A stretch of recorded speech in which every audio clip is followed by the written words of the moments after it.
Greetings, lovers of the hated.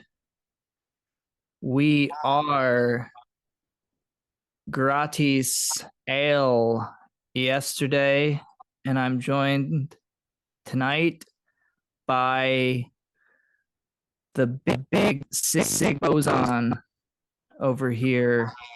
Big Sig, the big Signorelli, Signorelli, Dirk Sigler. Iguana, and we are back at it. I know you all missed us because you do love us oh so much, and we missed a week, but our Stutz conversation with Mikey and Plebe, the Theory Underground special that we did was quite a hit. If you haven't watched that, please go do watch that. We hope to do more collabos of that kind in the future. It was a lot of fun. We're trying to expand outward, make more content that's going to encompass other thinkers, other schools of thought, different kinds of philosophy. But never fear, we will never stop with the seminar readings. These are going to go on, I think. Most definitely. Until there are no polar bears. Right. Most definitely. What are we getting into today? Today, we are going to be talking about, we're going to read two chapters today, 10 and 11 from Seminar 2, and we are going from the Entwurf to the Traumdeutung. Scientific writings to the dream work itself. The dream work itself. I really liked both of these chapters. Very interesting stuff. Entropy is going to be one of the guiding threads still. Yeah. Throughout this chapter. But I feel like these two chapters are a little bit less labor intensive when it comes to intellection you need to put into understanding them. They're not easy, but we're getting out of the weeds of some of the heavier, because heavier stuff. Yeah. This is like where something that is like in the transition of, Freud's revolutionary works, beyond the pleasure principle, the scientific writings, as we talked about in the last episode, like, it isn't, if Freud has a biology or is accused of biologism, it isn't the biology that, of the hard sciences, right? He's not talking about cells. He's not talking about the life organism in the traditional evolutionary sense. He's actually framing the organism not as like reductive towards cellular process and meiosis, right? Or like even for survival. Rather, it's like this whole, paradox of entropy, of discharging itself and trying to maintain equilibrium, but it could never do that. And we talked about, like, for instance, the three schemas, like phi, psi, and omega. And this right here is where we get more elaborated in what omega actually is, because this is where Freud switches from his scientific understanding, using this like model of entropy from thermodynamics physics, right? Which makes it not the biology of the hard sciences, a different sort of framework of what an organism could mean, and how omega has a deeper aspect to it, right? It's not sort of just, consciousness in the substance sense of what philosophy would say it is. And even when he adds perception, right, it's still sort of waking consciousness, structures, reality, or the Umwelt, pretty much. But the dream process, this is something that he emphasizes, and it's like, it's nothing new, but it's like, why isn't there an investigation on this, in sort of a scientific working? Because we look back at the ancients, they took dreams seriously, right? Dreams have always been around, but it's just like there's never been like some sort of scientific investigation. Can we backtrack a little bit and talk about Omega? Right. Is that the ego? The Omega for him would be consciousness. Consciousness. And yeah, it would be sort of the ego, right? And like, you know, Freud or what Lacan wants to say is that in talking about Omega, we shouldn't see this as like, what does he say? Like, you know, putting the rabbit back in the hat, just take it out again, or like to be sort of idolaters about like, you know, a systematic sense of the subject. That the Omega, right, is sort of this like buffer zone of the process of entropy, right? Of the charge of stimulation in the organism's inner self, right? And the inner body, pretty much the insides of the body being like both physiologically and even sort of how when we look at psychology or psychoanalysis, you know, certain thoughts, affects create sort of entropy and excitation, right? Right. Like when we talk about like jouissance or like what Mikey likes to his Dangerous Maybe's favorite famous example of talking about jouissance and excitation of like traffic, being stuck in traffic and always yelling, right? You know, consciously you don't like it, but like for some reason you can't help but always love to like or enjoy yelling and having road rage in traffic, right? But that's not like the sort of internal excitation of the organs or the relationship of the organs, but rather of, you know, sort of this unconscious stimulation that you can't really locate necessarily in the body. I mean, you will get some like bodily sensation, but there's something about consciousness that is just like non-local and not really, I guess, you could create a sort of substance to. Does that make sense? Yeah, definitely. It's if you think about the word conscious, think about the word unconscious. How are they used in an everyday sense? We can use these words in a non-psychoanalytic way that will be comprehensible to pretty much anyone. Right. If you are unconscious, if you faint, you lose consciousness, you're not aware of what's going on around you.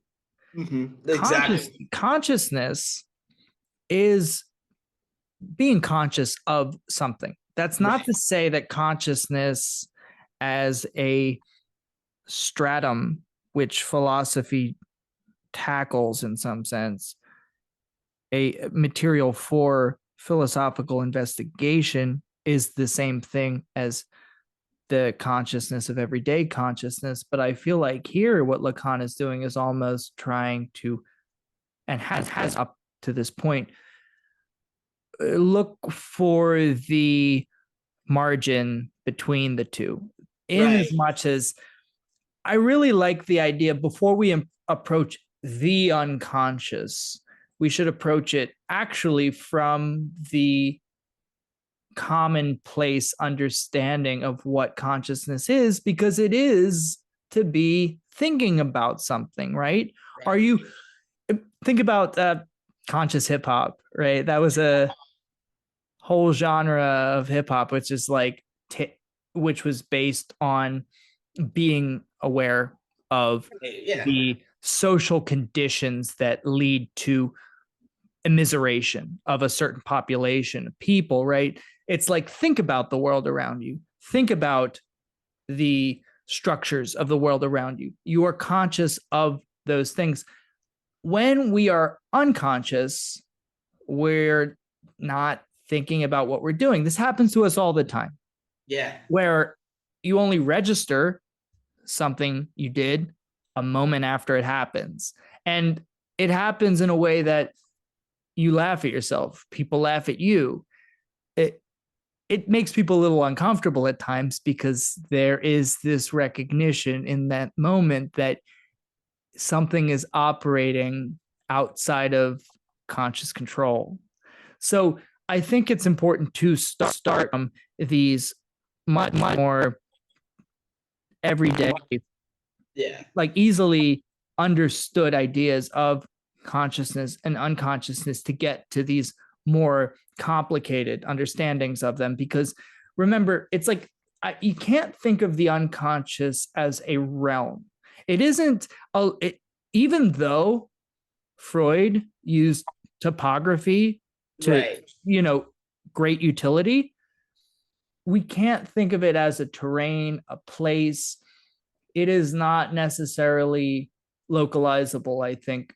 Right. The unconscious exists, but it exists when it manifests itself.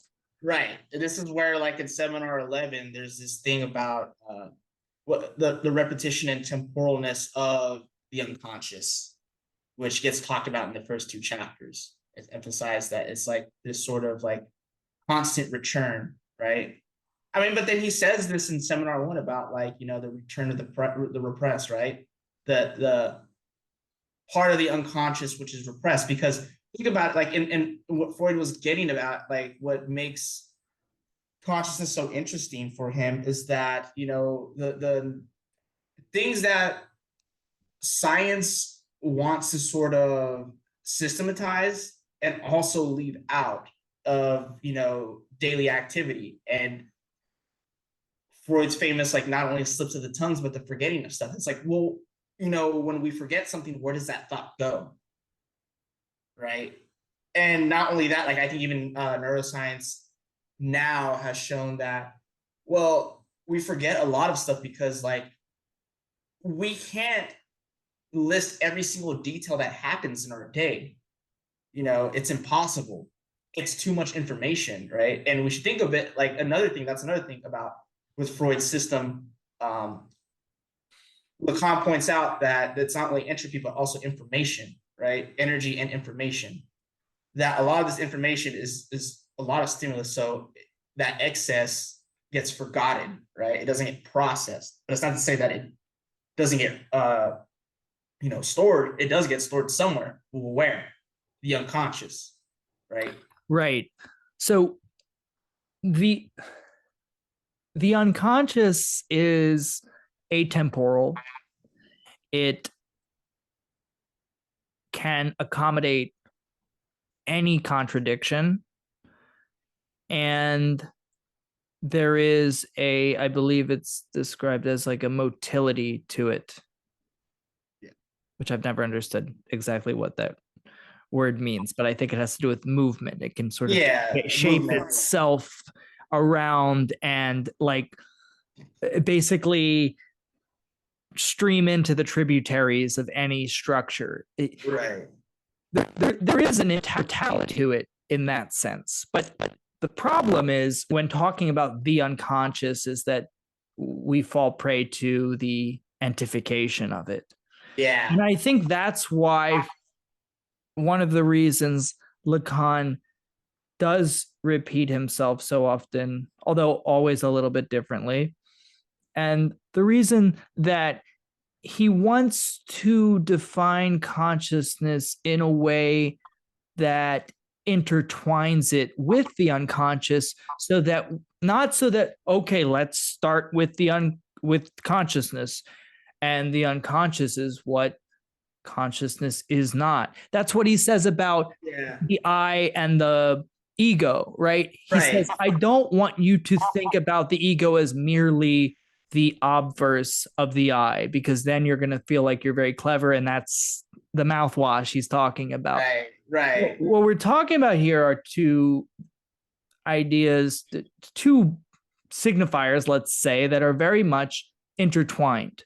Right. And that to understand either, it's like when we were explaining to acquaintance of ours, he was asking us what psychoanalysis has to say about consciousness and the brain and thinking.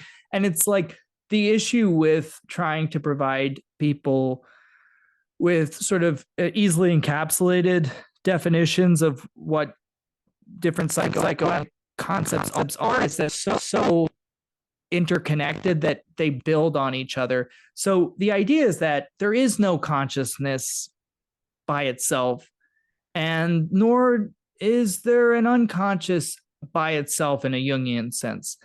They Right. must be understood in tandem. Right. And that's another thing that so like not only do like the sort of object relationist and like some like Fairburn or like Gun Trip, and then even Jung, who's totally out of that object relational, but like they create these sort of schemas of locating, you have the ego, and then you have the libidinal ego, and then you got like, the unconscious, and then for Jung, it's like you got the persona, which is the ego, the shadow part. You got the anima and animus, which then is just like the gateway to the unconscious. And then after that, you got the self. And then there's the collective unconscious. It's like all these different, like layers, and it's just like, well, like with the ego, for him, he like takes it as an empirical fact, where it's just like, well, for Freud and for Lacan, it's like, no, the ego is a sort of kind of like a problem and a misrecognition, right? But of what? That's the main thing, right? And the question is not the ego, but it's of, the subject. And this is something that, object relationists and then somebody like Leclerc kind of confused, and at least during this time for Leclerc. I've never read any of his work, but I heard he's really good, at least as a Lacanian. But it seems like so far, like what Lacan has seen, there's a lot of confusion in him. But he's making the mistakes that these relationists and object relationists do, where it's like they're so focused on the sort of complexities of the ego and different character positions, the schizoid position, the depressive position, and all the ways that the ego could split, and these defense mechanisms that the patient is unaware of or unconscious of, but it's not the Freudian unconscious, right? They're trying to locate everything on the ego and see what the ego is doing. Right. So it's the ego that is opposed to the unconscious. Right. When you say rather than consciousness as being contaminated in a sense by Right. the unconscious. Right. And well, let's continue on, because we could get lost in the preface to all of this. But I just finished the 11th chapter for the second time, so maybe you could comment, Andrew, on some of what we're looking at here. Yeah. I mean, I think what's going on right here is like, so again, in these first two pages, the question has to deal with beyond the pleasure principle and the notion of entropy, but sort of this thing about like what he calls, like right here, I think on one on 115, he's talking about these different stages that are mentioned, and in interpretation of dreams, he wants to compare it with the theory of narcissism and the beyond the pleasure principle. And it seems like with Freud, there's always this sort of negative dialectic, right? And going through certain antinomies that seem to be going on with entropy. And I wonder if like this is what I've had a hard time understanding, what he means by antinomies that Freud is finding, if it has to deal with like pleasure principle and death drive, or what, and if he's finding something in, again, like to reiterate, because we talked about this in these other chapters, but if try to locate that Freud's sort of thought was still the same, or he had the conclusion in each of his works, it's just it became really finalized in like the beyond the pleasure principle of saying like death instinct, but like locating these antinomies and entropy with sort of trying to reach equilibrium, but this sort of excitation and discharge, and never being able to sort of get true homeostasis and equilibrium. I don't know what you think on that, but that's sort of my interpretation. No, I think it's interesting that you homed in on this word antinomy, and I think it's important to distinguish antinomy from contradiction, for example. Right. They can Because be antinomies have to do with a paradox. It's like something that's still where it's like, contradictions. paradox, but what makes well, exactly. Antinomy is pretty much a paradox as I understand it. What makes a paradox different from a contradiction, though? Contradiction is something that you feel you can resolve, whereas an antinomy, for Kant, for example, the idea, what are the antinomies? The universe is finite, the universe is infinite. Right. Yeah, it's like then you have there is free will, there is no free will, the God exists, God doesn't exist. The world is made from simple like particles or something like that. Versus like the world is like whole something. But basically the antinomies are the bookends to any reality, in the sense that we have two, yes, let's say contradictory truths that are both equally true and, in a sense, mutually dependent. And so basically, I think in the case of the universe being both finite and infinite, I might be getting that wrong, we have two mutually contradictory ideas that are also mutually dependent, in the sense that you can't think of the universe as simply infinite, but you can't think of it as simply finite at the same time, right? What little kid hasn't had this thought at one point when you're thinking about infinity and numbers going on and on? And right. it's like we come to these antinomic positions through speculation. And what's interesting about them is not just that there's a paradox here, but the fact that it's the paradox that makes them possible. Whereas just a mere contradiction is something that could theoretically be resolved. Exactly. Right. So or I would think, right, for Hegel and Zizek.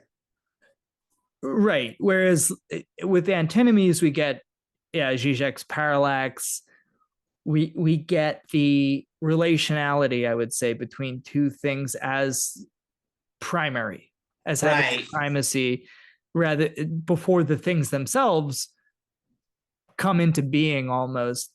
So I don't know for sure, but when you were saying entropy and death instinct, maybe the antinomies in this case are pleasure principle and death drive, right? Because in a sense they necessitate one another, but wouldn't you say they're also in opposition? Right. Yeah. And I'm also thinking too of like, Freud wanting to keep the two different drives, the libido drives and the ego drives. If that has to deal with the sort of contradiction, like a split, or if it's like sort of antinomy, which I mean I'll take the L on that, and just like for further reading and research, end up resolving how can an L be a W? That's the question. that's the thing. I don't think that was an L, but yeah, maybe it is, in as much as it's a W at the same time. I don't know.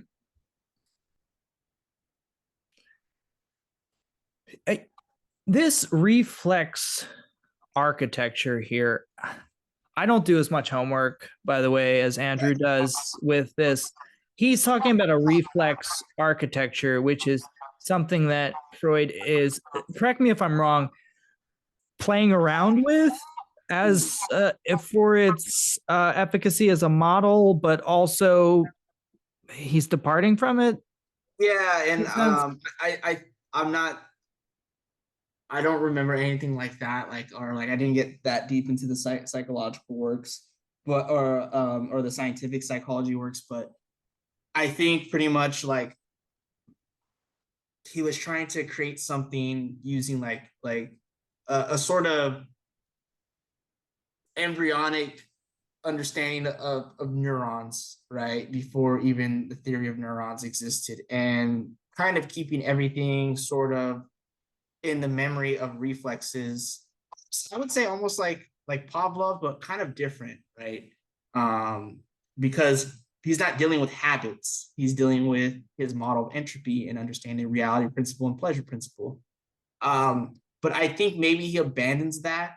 And this is probably the same time when he also abandons sort of the hypnotism and mesmerism for the dream work, and then slowly using the talking pure. But I mean, take my speculation with a grain of salt. I think ultimately, though, like with what the sort of reflex arc and its relation to the psi system is, that what the psi represents is the internal stimulation of the individual, because phi represents the organism encapsulated in the world, right? You think of it like kind of like Dasein, right? So sorry to interrupt, but wait, psi is the internal Stimulation of the organism. Internal stimulation of the organism. Phi is the relationship of the organism with the external stimulation. Is that the Umwelt? Yeah. So phi, it would be the organism as a whole encapsulated by the outer world, the Umwelt. But the Umwelt is very much like giving it external stimulation. Think of it like what would be the reality principle.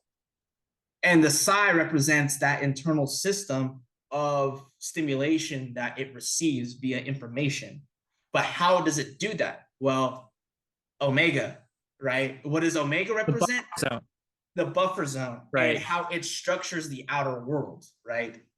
For the organism.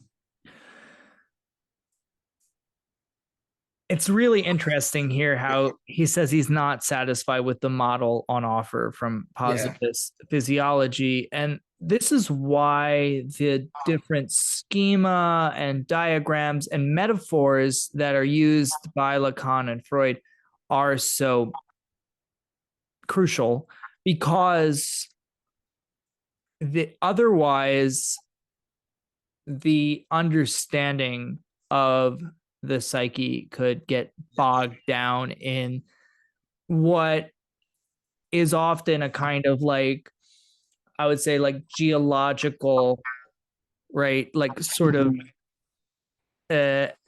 analogy for the psyche, where, like you said earlier, these kind of layers, right? Whereas with what he's talking about with phi, psi, and omega, there's a kind of important and dynamic triadic activity going on here, where this buffer zone is much more active and doesn't evoke the same kind of like static, layered, sedentary quality that you get from this kind of like architecture.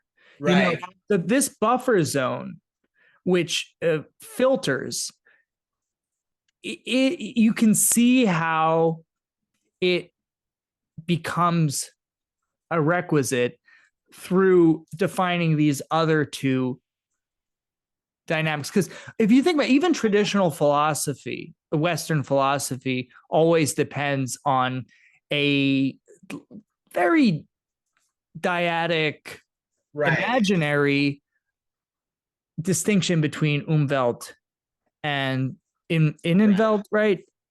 Yeah. Whereas what Freud is introducing is something that problematizes that very simple sort of one-to-one correspondence between outside and inside. So the ego becomes a thing that's imaginary, becomes an image, in as much as it serves a definite purpose. But as we always emphasize, once we get closer to it as the source of the self, because it is a provisional apparatus, it disappears.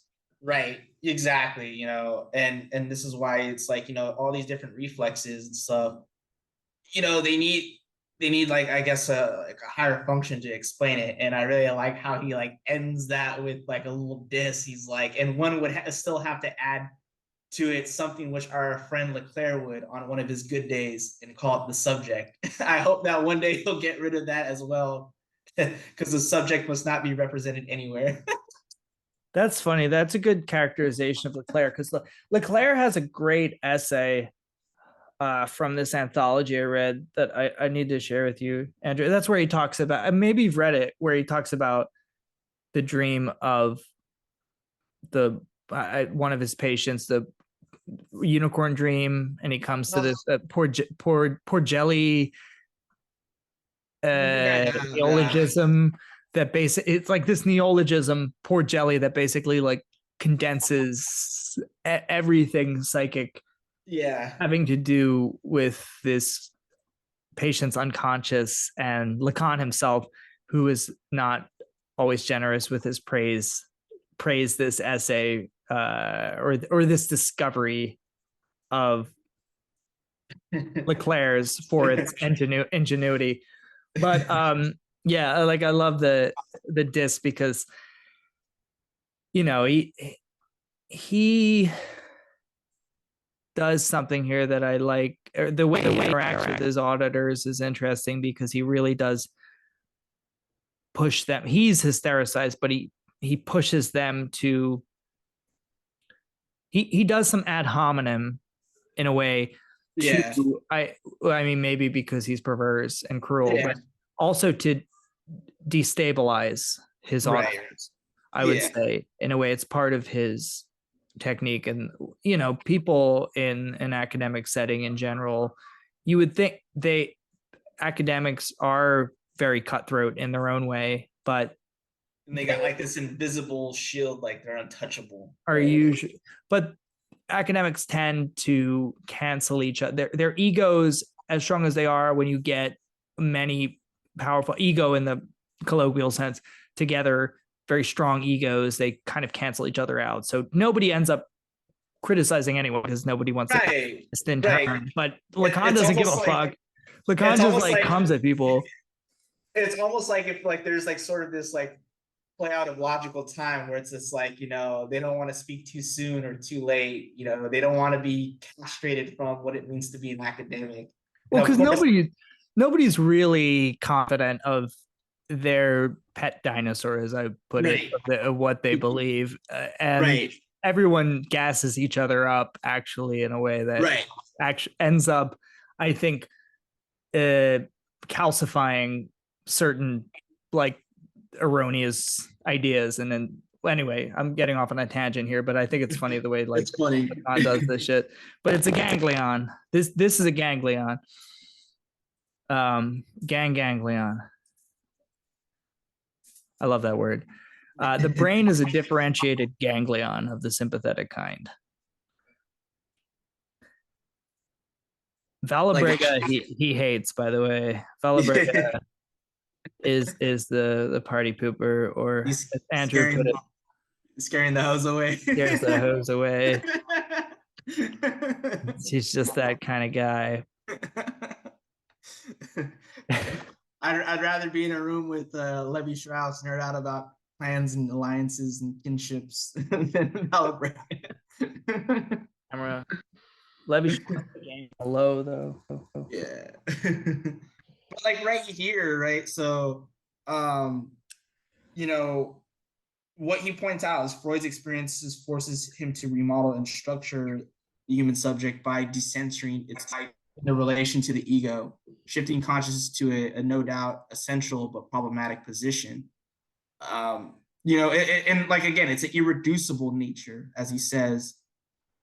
But it's like, again, we can't localize any of this. And something I wanted to point out in the beginning when I was talking about consciousness, it's interesting how in, I think it's chapter 4 or 5, the materialist definition of a phenomenon of consciousness, not of consciousness, that we should locate it as, we shouldn't locate it, but we should describe it and understand it as a sort of phenomenon going on.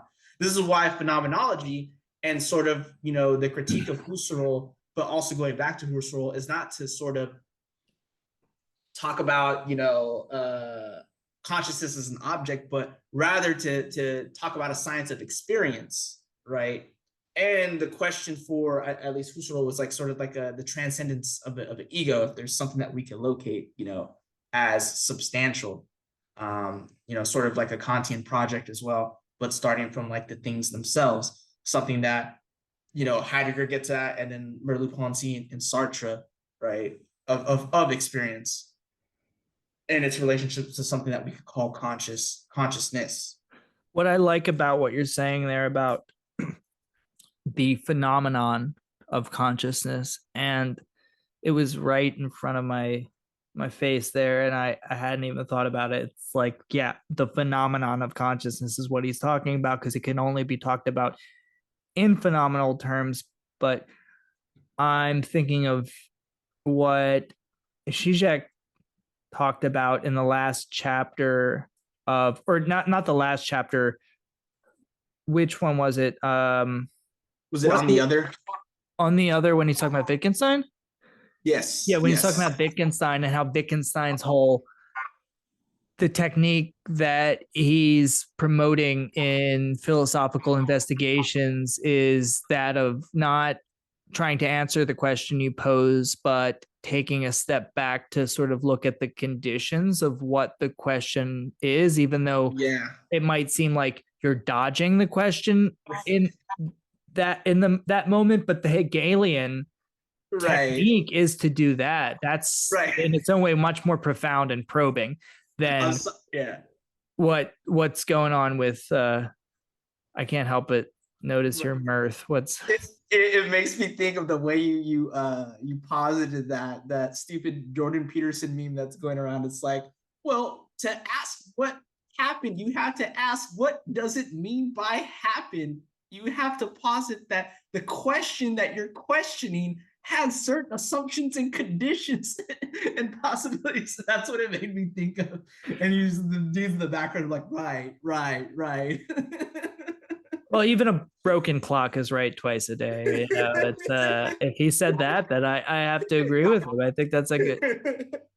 No, I mean that obviously that technique can be like misused, but I don't think it's so much of like, well, you have to ask what does it mean to mean, or what Bill Clinton once said, which is like, it depends on what the definition of is. Yeah, right. Where Clinton was at his most Heideggerian. No, but still, we're still dealing with that today. Philosophy has not figured that out. So props, Bill. Yeah, very, very charming pedophile, allegedly.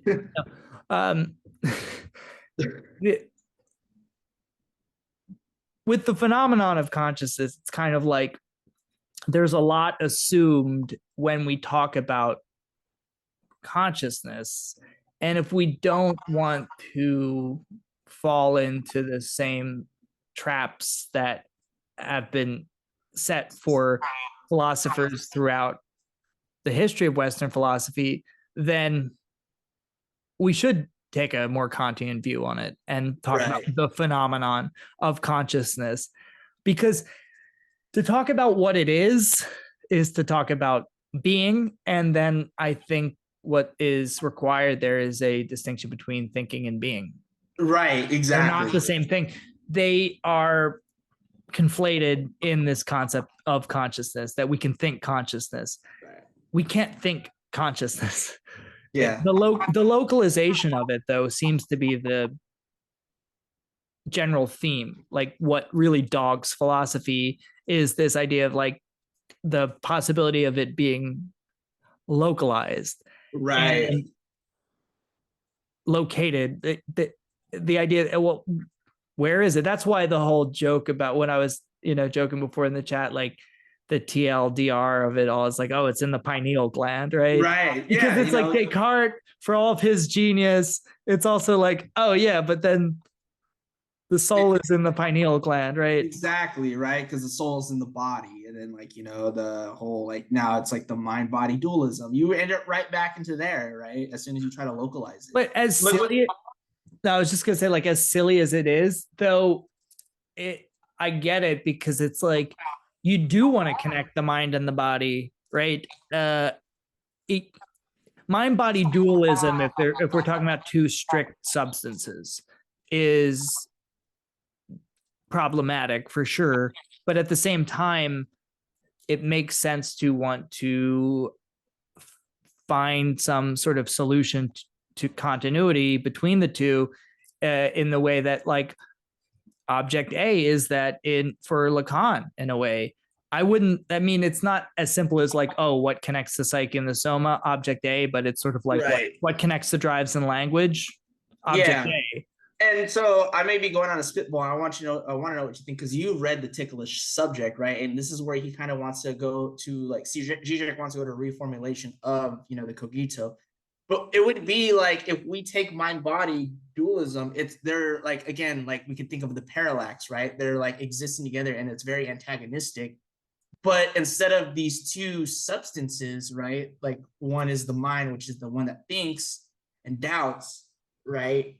And then what Descartes calls res cogiton, right? And then the body as res extension, right? Extension of the mind, or is extension of the world? Res cogitans, and then I think it's res. Yeah, extension. I don't know my Latin. I hate Latin. Rather, it's like what you have are phenomenon of two different objects, right? Of something that we could call consciousness and the body, but ultimately, like, they are a phenomenon. And what Lacan will say is, like, there's only one body, right? There's not the body itself, and there's not, the phenomenon of the body that we experience, right? There's only the body that we experience, and it's always symbolized and structured and enjoyed, right? Or we experience it as jouissance of the body. And it's only in, like, a sort of, maybe not a retroactivity, but these models that we create, these idolatries that we kind of think of something. This is like the failure of philosophy and even science, of trying to abstract it out of the phenomenal experience, right? Exactly. Yeah. Which I think what he's trying to do here, and I just like the way he says cutting the Gordian knot. Yeah. But that is what he's doing. I think I explained it before, but for anyone who doesn't know the whole story of the Gordian knot, there was this famous knot, this is before Instagram and TikTok, so people were, interested in knots back then. They didn't have much to be entertained by. And no one could unravel it. And Alexander the Great came around, and among other things, aside from just killing people, he sliced the knot in half with his sword, cut it in half, and he solved the problem of the Gordian knot. He's like, there you go. Instead of trying to unravel the knot according to the, like, with respect to what the knot is, fucking cut it in half, motherfucker. It's like, that's what Lacan's kind of doing here, in that, like, it is Kantian also, in the sense of, okay, wait a second. Before we can even ask these questions, let's take a step back and, divide the terrain here of what we're asking, I think. And in order to do that, we need to distinguish between subject, object, ego, and the consciousness, the unconscious. So that's what's going on here. Right. I like what he says here. It's a continuation of what he was saying before, basically about the faculty that is fitted to the object it encounters, in a sense. And it's like, here he condenses so much in this paragraph of this idea of, like, the vibration of inner, what would you call it, ganglion. It's not the ganglion. But like, I just like to say that. That's funny. The vibration of the internal mechanism that's going on that takes in what we're seeing. So we're not aware of that. We can't see what's going on in the real of our own anatomical inside. But at the same time, it's like we see, but the true evidence of our seeing comes from the acknowledgement that we're seeing. It's not just that I see, I know I see. I can say, I see that I see. Animals don't need to know that they're seeing to see. Yeah, and that's the main thing, because he says is that like we're conscious of seeing, right? And he says right here, we are conscious of seeing, and nothing seems to us more homologous to the transparency of consciousness than the fact that we see what we see. Seeing imposes its own transparency on itself, right? I think this whole, like, again, self-relating aspect of consciousness, sort of, I mean, to be Hegelian or Jacquian self-relating negativity, right? No, it's true that this reflection into itself is the point where I'm always wondering how this could be broken down and isolated as a fact of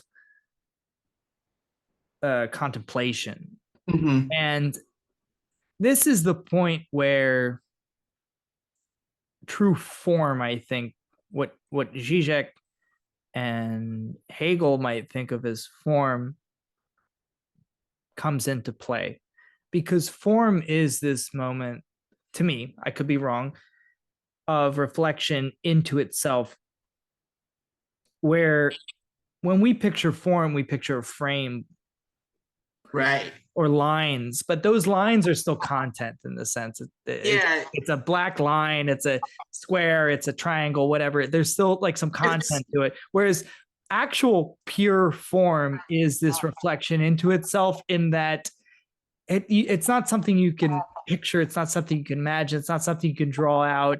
It is a sort of moment. It's a moment of a thing. I mean, and this is why, like, Plato is so, known for his theory of forms. But if you look at the Parmenides dialogue, his whole understanding of the forms is literally a critique of the forms via Parmenides as, a voice, and young Socrates, as the one advocating. So it's like, oh, is there a form for the mud? Is there a form for like grass? Like all these like naive things. But it's just like, how does everything have a form, and what is the form of the form, pretty much? Like, now I didn't read the whole dialogue. Like, I read it so long ago, and like I don't remember much of it, but like that's the whole point. Like, Parmenides is actually like criticizing young Socrates about like his notion of the form. And it seems like, there's this always like this force and understanding of having to reflect on itself. And this, again, what we can reflect back to, was it the first chapter of For They Know Not What They Do, of the one and the master signifier of this double inversion, double mirroring, right? And how that's because that splitting causes a series of different reflections, that no matter what, there's always this alienation, right?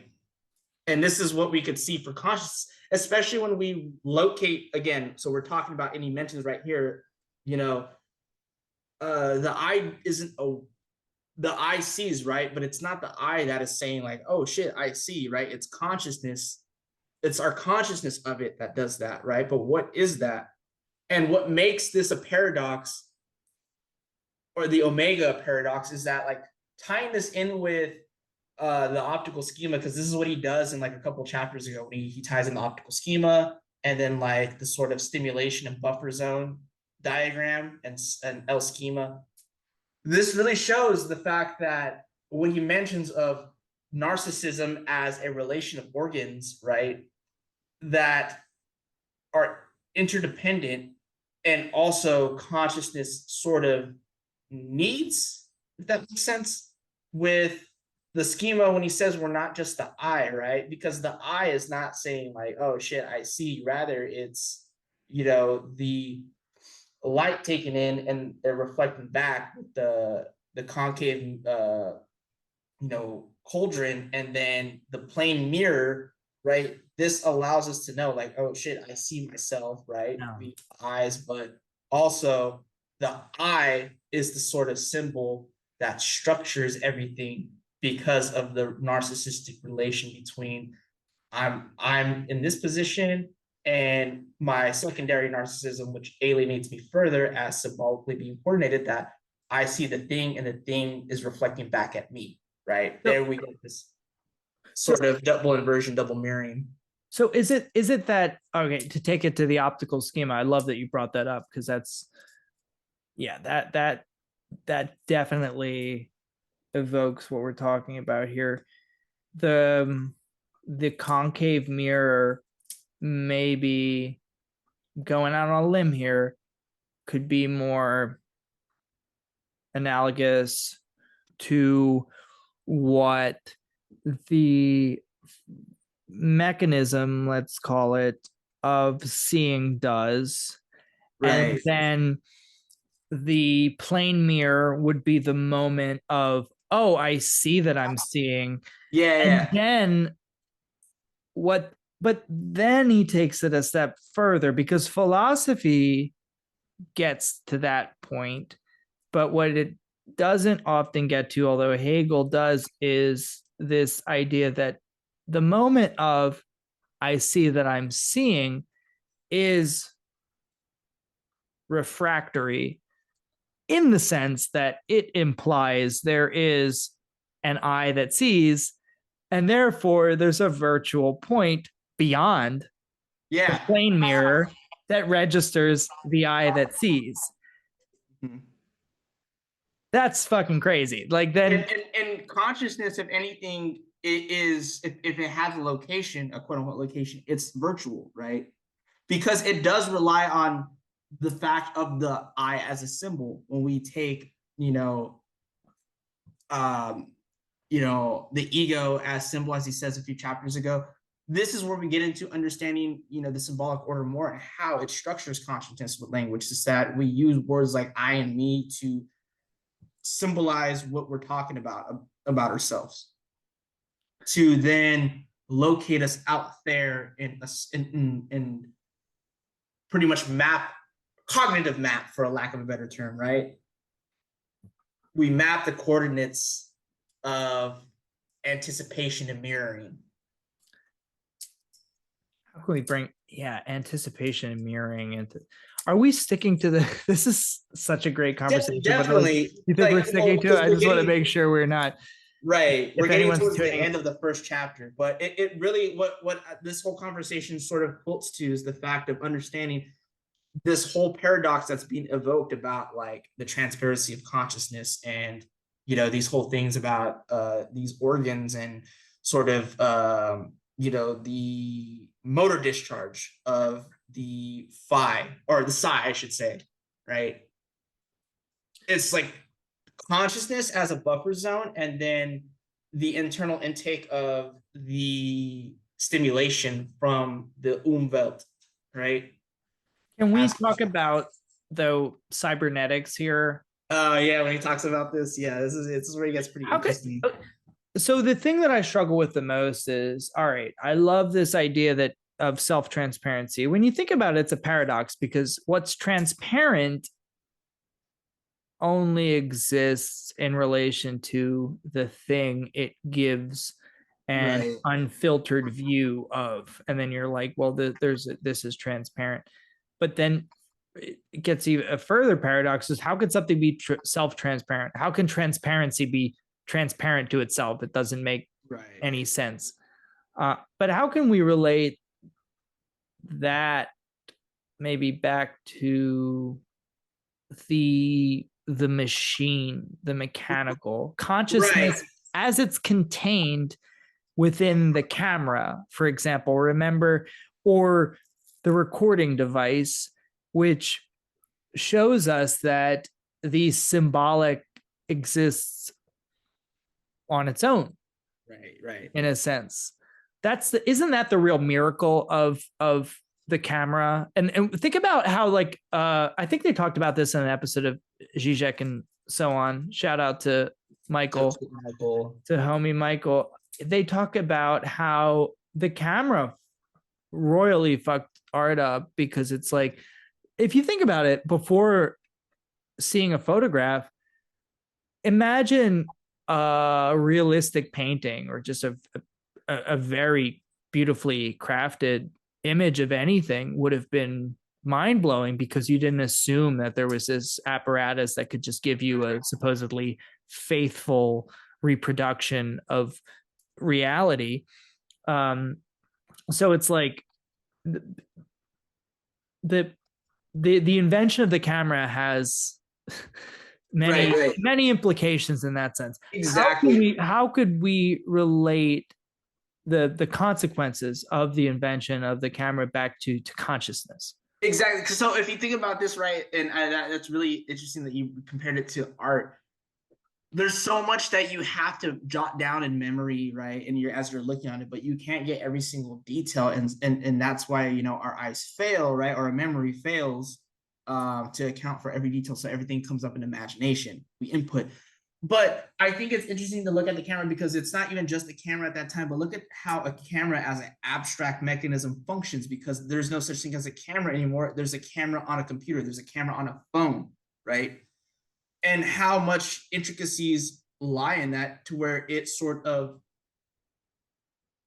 invokes more than what's in the image that is captured in the phenomenon. Filtering, cropping, adding different colors and shades, different details. You could write captions on there. All these things that add more to reality, that make it more real than it really is. The hyper reality of it, you know, something you get in the lines of Baudrillard or like Guy Debord. That's another topic. But what I'm trying to say is that, because what is recorded, it fills in the lack, right, of the phenomenon, because we're already experiencing the phenomenon. But what makes the camera so interesting is that it adds more to filter out the lack. It's as if it says, because it's not the real phenomenon, right? Even a picture of like a landscape or something that's supposed, without filters, whatever, something that's supposedly untampered with, it, even the framing itself is saying this ends here, this begins here, and it's as if that framing itself is still a kind of intervention. Yes, exactly. Or if you think about it, the way people used to pose for photos back in the day, when you had like one picture ever, because it took so long to set up the machine, like in the 1900s or whatever, you wanted to be seen in a certain light. You arranged you and your 10 kids or whatever, like standing stiffly side by side. It's like there was an arrangement, there was an entire symbolic ritual sort of, that, like, it's interesting because no one knew what the ritual was supposed to be. How are you supposed to be captured by a thing? Exactly. But now I could just take a picture like that and it's just like mundane, right? Exactly. But I guess, but with consciousness, I'm going to bring it back to that, because I still don't like, why is so the camera replicates the phenomenon of consciousness through its very apparatus, and Lacan wants to point that out, maybe to say that, well, one, consciousness isn't this big to-do that we think it is. And also it is something that, is it dependent on the symbolic order in a sense? It is, because it's a machine, right? And so here's the thing, is that consciousness or the camera? The camera, but we should take consciousness in so far that it's structured with language as also part of the symbolic order, because there's something that, as far as consciousness as it's only identified in the imaginary plane for him, it's nothing, right? It needs language to sort of give it that extra alienation and have admission to symbolic order to constantly map itself. Think about it like this, right? That's the only way consciousness can locate itself is through the symbolic order and not through just imaginary identifications. There's so much lack and frustration in there and aggressivity and resistances. With the symbolic order, even though it implies castration, it's this like hope for enjoyment. So it's constantly anticipating and mapping itself. And I think using cognitive mapping in Frederick Jameson's sense is pretty dope because it implies a sort of narrative for it. And this is what you could see, not just consciously, but like as far as the signifier does for the unconscious. But like the image, right, that consciousness maintains, it's like, it's, the consciousness is a series of identifications. The ego is, but it's like it's not contained in the body. Just like even though the click of a button for a camera, right, the image is not necessarily contained in the camera or in the phone, because if the phone gets destroyed, well, where's the fucking your photos now? Well, if you have an iPhone, it's saved in iCloud. iCloud is not local, right? It's not localizable, and it's like Wi-Fi. But once you get a device with Wi-Fi, then you could localize it or map it so that you could download those images again, right? But they're not necessarily contained in there, right? It's contained in the signal, but the signal is not local. It's only mediated by devices. So consciousness is mediated by like language, which is a machine of its own. It's inseparable from the signifiers that underpin everything we say. But so why is that not phenomenology? Well, I think it's because the fact of the way that everyday language functions, it's outside of the realm of phenomenology or structural signifiers, right? And in the way that it structures unconscious enjoyment or the death drive, that's something that phenomenology can't take into an account, or its limits at least. Because phenomenology is all about going to find transcendence, or towards the end, to be able to find like the things themselves and then ultimately go to some type of theoretical investigation, like for, I guess, Husserl, it's mathematics. For Heidegger, he was in the realm of language afterwards, and amongst other stuff. For Sartre, Marxism and dialectics. For Merleau-Ponty, it's like art and cognitive psychology and stuff like that. He was kind of like flirting with all different forms of thought, linguistics and stuff like that. But it goes on, like, you got hermeneutics for like Hans Gadamer and then like Paul Ricoeur, that go outside of the realm of like things themselves or the lived experience. It's like a method of investigation, but it does have its limits. What did you say about the hope of enjoyment? That was sick. Say that again? You said something about the hope of enjoyment. Oh, that was really sick. Unconscious enjoyment, right? Oh, like the hope, the hope of enjoyment, basically. Oh yeah, when I was talking about like how consciousness like will map itself symbolically, right? In symbolic identification. This is what I think what Zizek talks about for the one about like this sort of reflection on the imaginary and the symbolic order, right? Do you think when let's take it back to the imaginary and phenomenology. When we look at a thing, even at a glance, and take it in, the amount of consciousness put into its perception is equal to what we want that thing to be, in a sense. That might sound a little bit out there. I don't know, because I mean my knowledge of phenomenology is not that. Okay, well, let's see. But I'm floating up a hypothesis here. I think with the problem, at least for phenomenology, in what Lacan would say, is that like, okay, yeah, it's lost in the imaginary, but of course they're using language, and I think it's because they don't realize that they're using language for like their own good, that they don't realize that the language that they're using has a life of its own, right? No, but what I'm saying is, like, let's say the experience of anything phenomenally. Let's leave phenomenology out of it. Just like phenomenal experience has to do with what a thing should be. Right. The gap between what a thing we expect something to be and how it appears is what makes it what it is. In the sense, there's enjoyment. Enjoyment is always in the margins.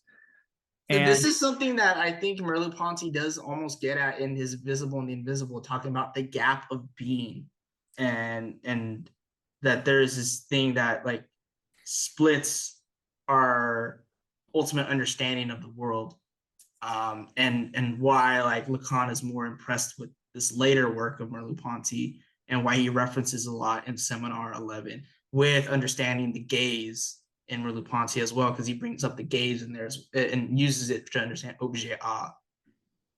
I think that is a lot like showing the fact that Merleau-Ponty kind of goes out of the realm of perception, because for him, he's in the realm of perception for phenomenology.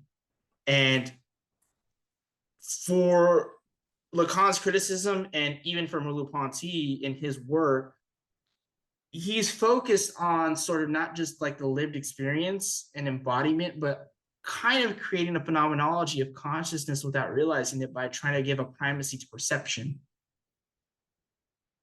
And this is like something that he almost gets Barclayan. Yeah, kind of. Yeah. I know just from I don't know Yeah. Merleau-Ponty like that, but Yeah. from the sound of it. But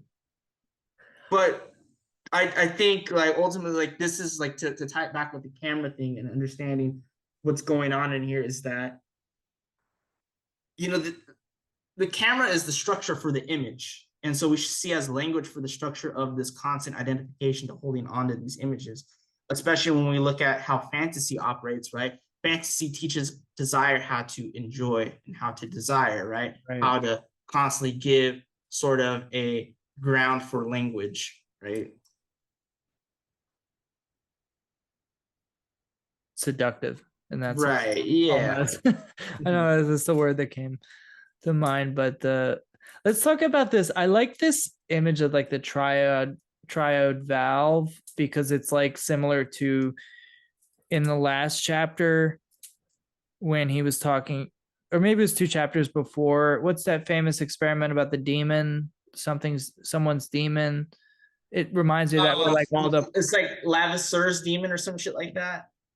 Someone's demon, like all the or Maxwell's demon, right? Demon. Like yeah, Maxwell's demon. It all flows into one chamber and like flows out.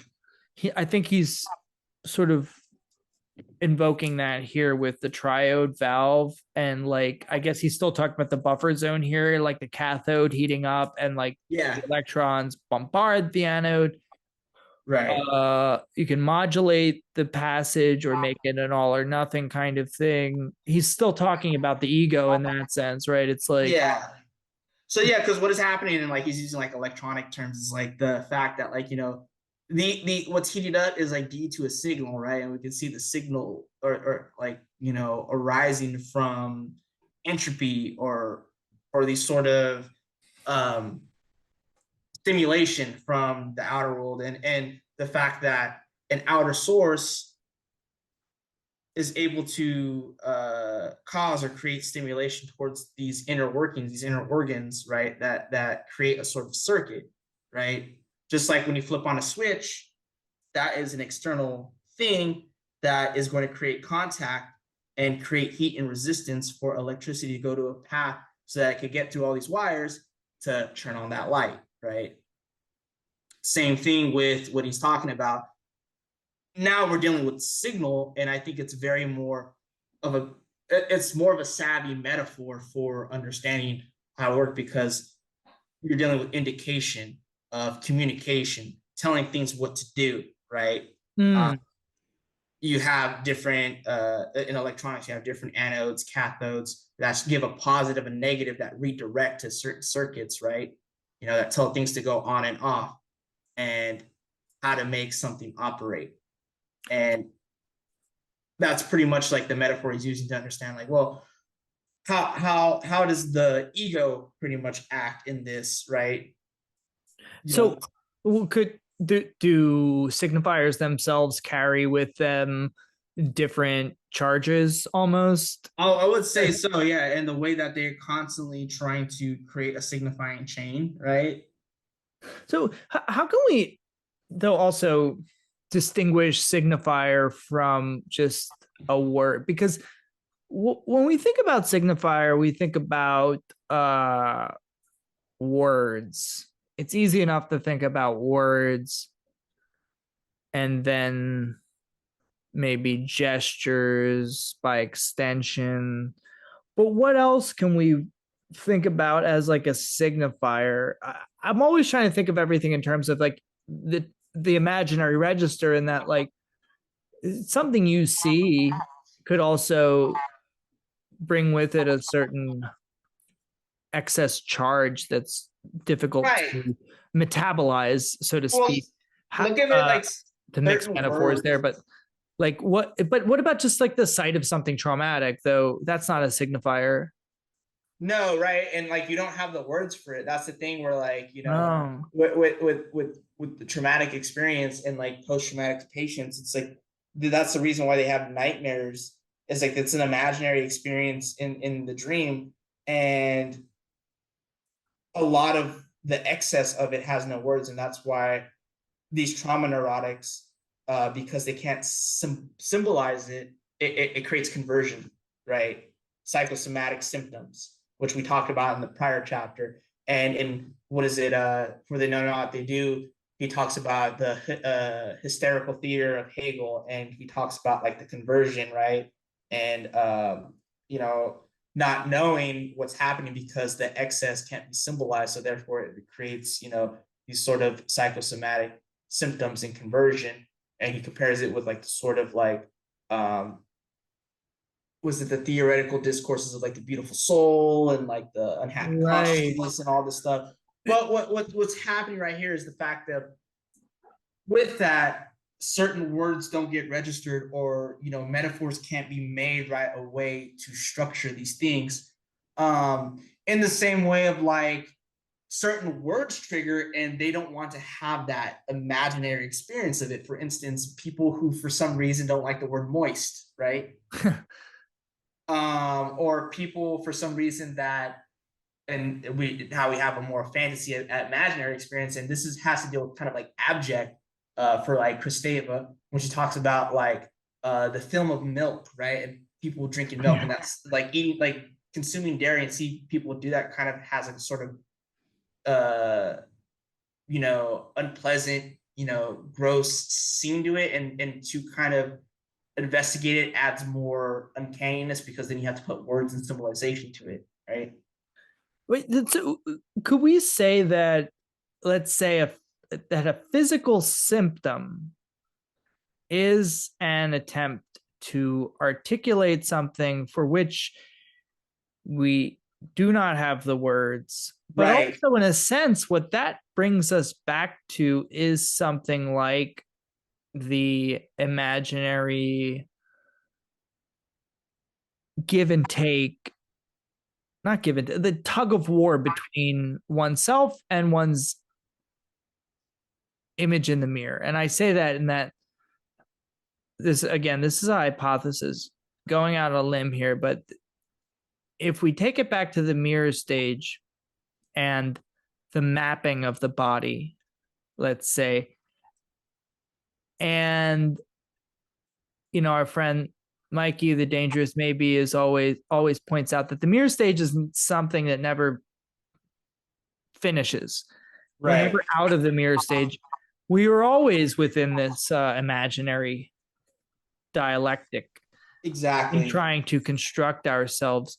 When we don't maybe possess the words to be able to contextualize a certain experience, then it's almost up to the body to do the work of trying to assimilate that experience and creating a metaphor of its own. So it's almost that we are returned to this more primeval state of self-construction.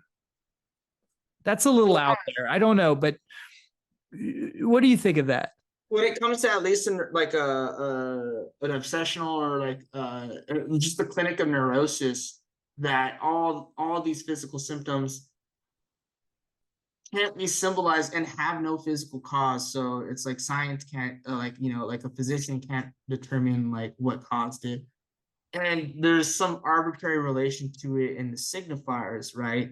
And the fact that there is, I guess, a resistance of symbolization on the level of the real, right? Of what is going on, that excess.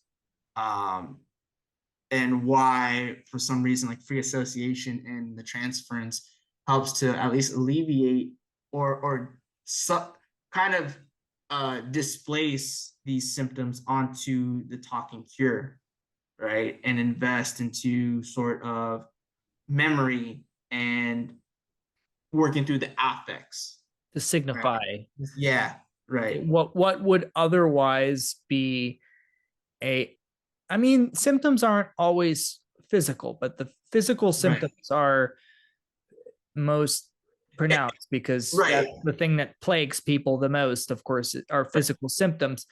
The body keeps score. No, but no, there is this emphasis of physical symptoms that have no sort of like physical cause, and so like that's why like for like a neurotic like hysteria, like they're so obsessed like with their illness, like it's almost like hypochondria, right? They're afraid they're gonna get sick, and they get sick, but it's like even if they take like I don't know, Robitussin, it doesn't get rid of it, and they could sort of like fixate and obsess over like, oh, I should probably eat more vegetables or like take my vitamins, and they keep getting sick. It's like, oh, no physical thing is helping.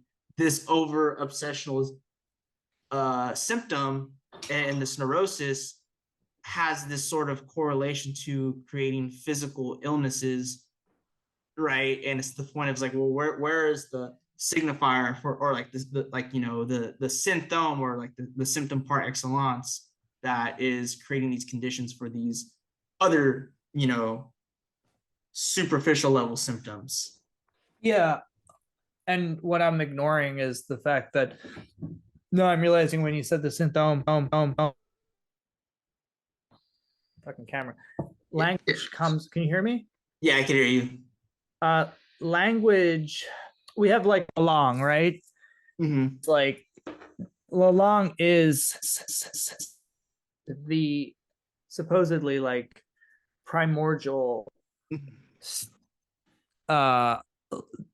deep layer of language that precedes it. But again, with Lacan, we're not dealing with stages, really. Lacan is already ready.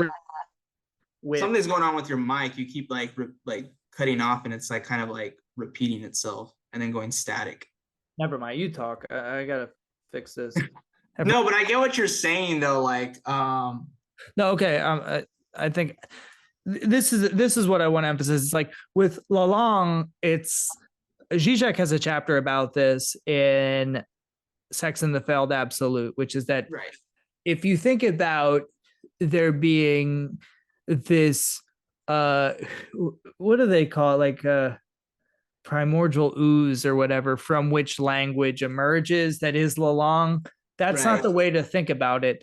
That Lacan is what arose language from within and is always there and part and parcel of language. So to relate that to the symptom, it's like it isn't a failed articulation as if language itself, when understood in the imaginary register, is a successful articulation. There are no successful articulations of anything in a sense. It is that if the symptom is language as it exists within the body as the construction of the body, as what in some ways knots the different, like maybe construction isn't a good way to think about it because it's too architectonic. If we think about the body as what's knotted the different parts of Right. the body is like knotted together. Hence Lacan's love of knots. It's like it's a linguistic knotting of the Yeah. self that it also represents the circuit of one's enjoyment, Hmm. and then individual symptoms are only outgrowths of that. Yeah, and this is like why, like with perverts, right? There's some weird, like like I was reading, I forget where I was reading it about, but that in a sense there is repression, but also this avoid of repression because of the sort of reliance on the big other and jouissance and being the instrument of enjoyment.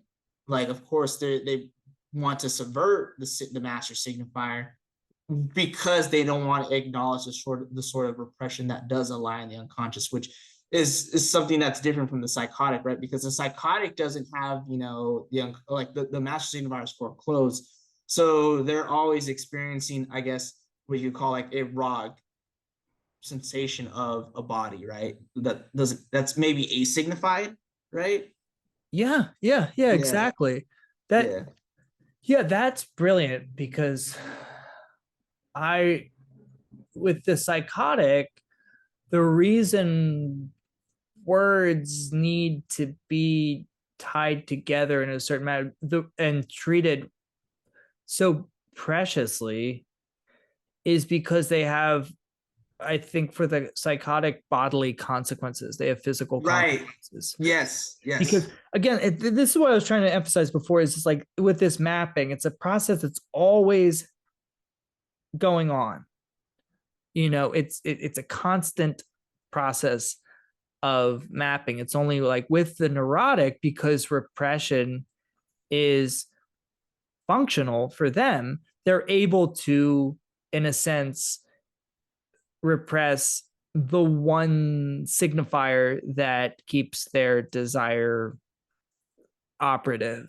There's a missing signifier. For the psychotic, there are no missing signifiers in a sense because nothing's Right. repressed. Everything's right there. So there is a dysfunctional process of mapping, I think, of the Umwelt and Innenwelt that Yes. leads to words themselves being these extremely precarious and threatening items that need to be, again, like arranged and combined in a way that ensures some temporary securing of bodily form. That's the way I see it. Their jouissance is omnipresent. That's the problem. I really like how in this entire discussion so far, we've mentioned Zizek the most out of all our discussions, besides the Zizek and the Zizek one that's specific. Get him on. Yeah. Come on, Zizek. We know you're listening. It's like the more that we balance these two thinkers, the more we really understand both and can elaborate even on these seminars. That's I think it's what really I'm helpful. saying, man. Like if you read these seminars and read them closely, Zizek makes a whole lot of sense. And well, I haven't read Hegel, so maybe that'll help too, but got to learn German first.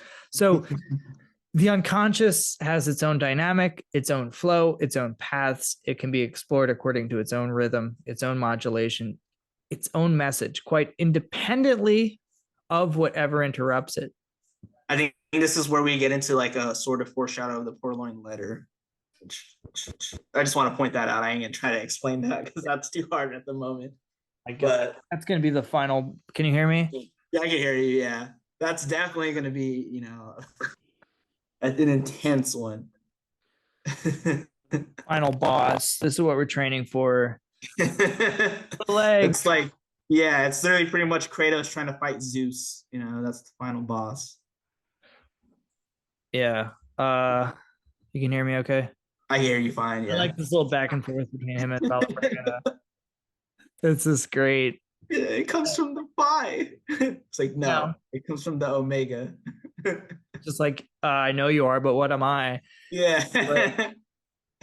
Now comes from the omega because it comes from the external world. Valabrega is like really testing. Like most people they get shut down pretty easily. You know, Yeah, you he's just learn the like, personalities. Like Hippolyte, I feel like earns his respect to a degree. Hippolyte, he will gainsay some of what he has to say, but like he also, he falls back. But Valabrega is. well, I think maybe because Hippolyte was put on the spot to freaking like give a a seminar on Verneinung, and because he just did it, it's like, okay, he passed the test pretty much. He's cool. He's the homie. He wouldn't have, Valabrega, he wouldn't have asked right? Hippolyte to like give a whole lecture on Verneinung if he didn't like think like, yo, you got the chops for this. Yeah, Valabrega, he's like, he doesn't like Valabrega. and like he shits on Leclerc, but it's just like because Leclerc just takes it. He's like, all right, he's the homie. Leclerc, yeah, he just consents to be roasted, basically. But yeah, this guy just like, no, you just speak too much when you shouldn't be speaking. We could get, I mean, with all But this, we I can get think trapped. Yeah, pretty much to sum up like this, yeah, because we can wrap it up right here. But like, Lacan, because that's important in the whole little dispute. It's like he's trying to say that like because right here, Valabrega gives an account on the characteristics of the dreams, right? And this principle, he says right here, Freud also tells us that the vivacity of the hallucination, its intensity, it's proportional to the quantity of investment of the idea in question. It is in quantity which conditions the hallucination. Where is this? Not. This is 121, the top part. He says that with the hallucination, it is an opposition of perception. In perception, which comes from the system of phi, attention makes perception more or less distinct. And Lacan says that it's in the omega, in consciousness, right? He says this because there is a perceptual element to omega, and that hallucination is perceptual. Even Merleau-Ponty points this out. Even if there is a sort of physical, organic, physiological characteristic and stimulus to it, it comes from omega because omega structures our reality. And what happens in hallucination is what is happening to the ego and consciousness, not to something that comes from, the imposition of external forces onto the organism. Are we talking about hallucination as like Wolfman kind of hallucination, or just like the phenomenal experience of the world, though? Either or. Because even okay, that actually answers a lot of questions I've had. So it's like even the regular experience of like of a reality tested, safe, dependable world of experience is still a hallucination in a sense, right?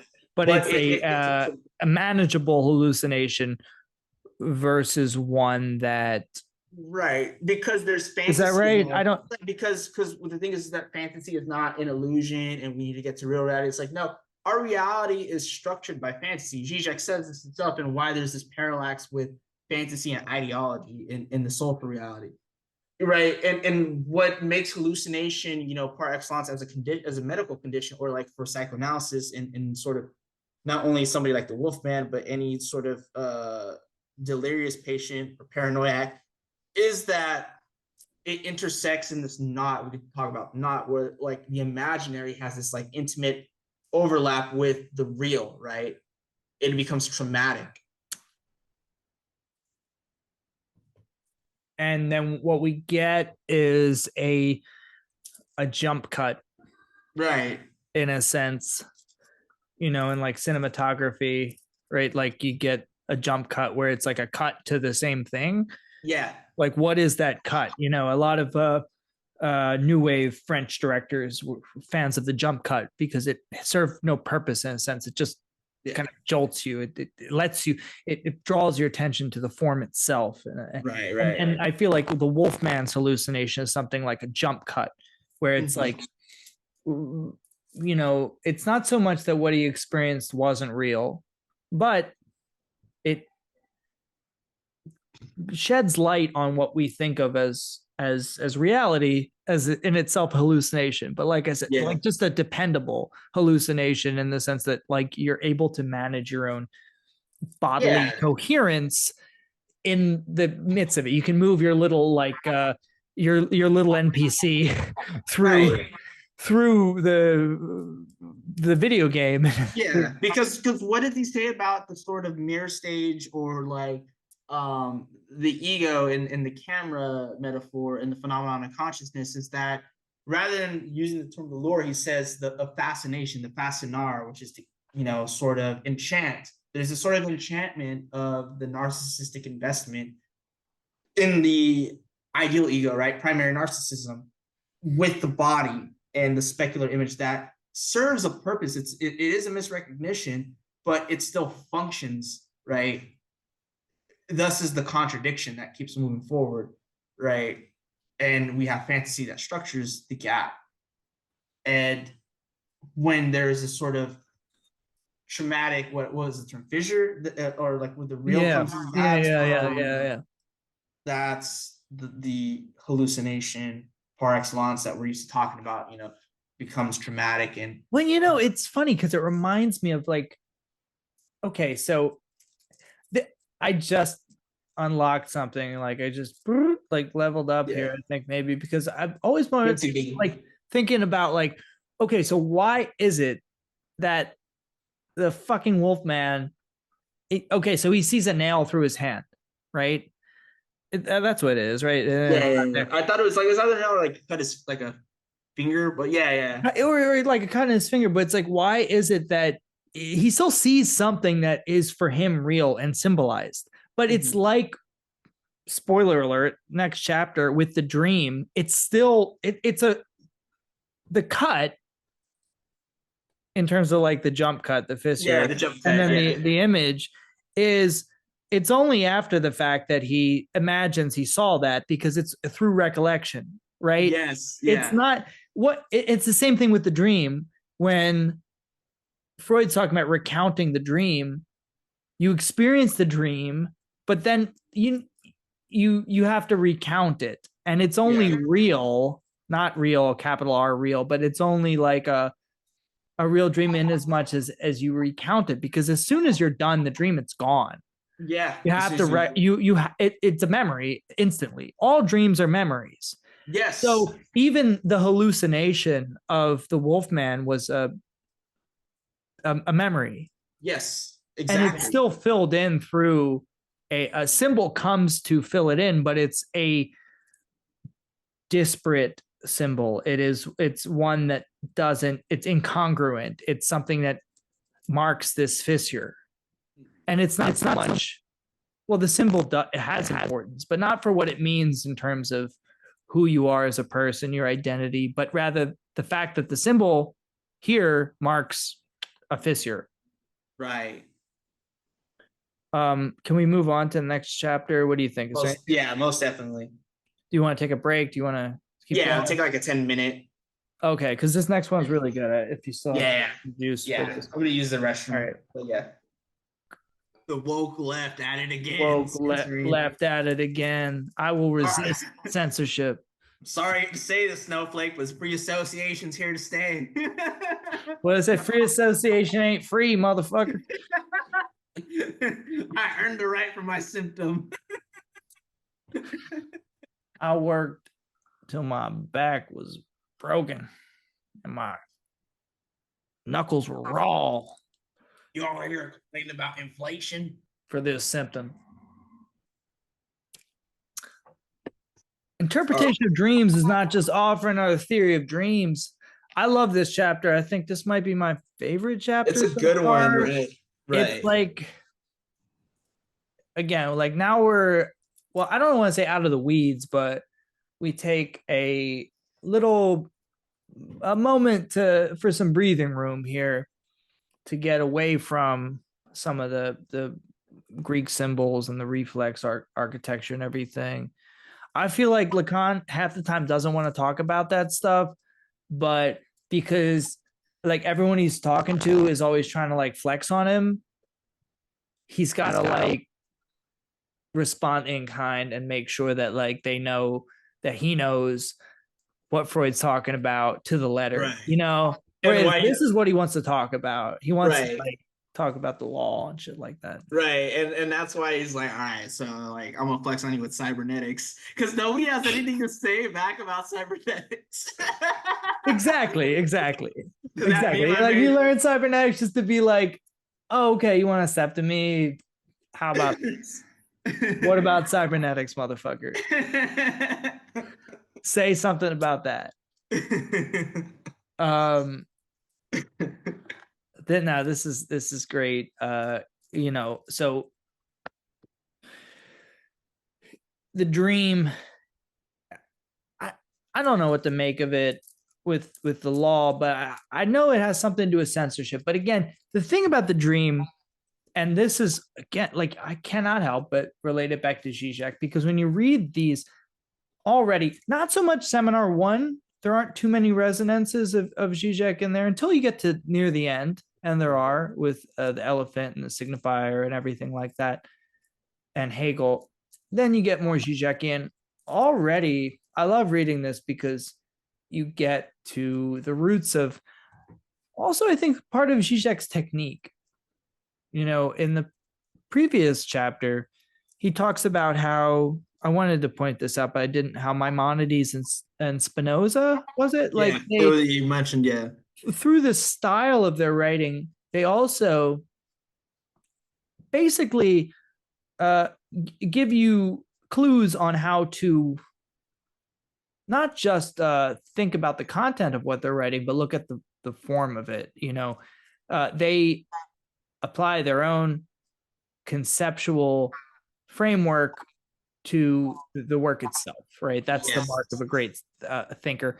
And you can see that with Zizek in the style of the way he writes and his own philosophy, the way he unpacks ideas, so to speak.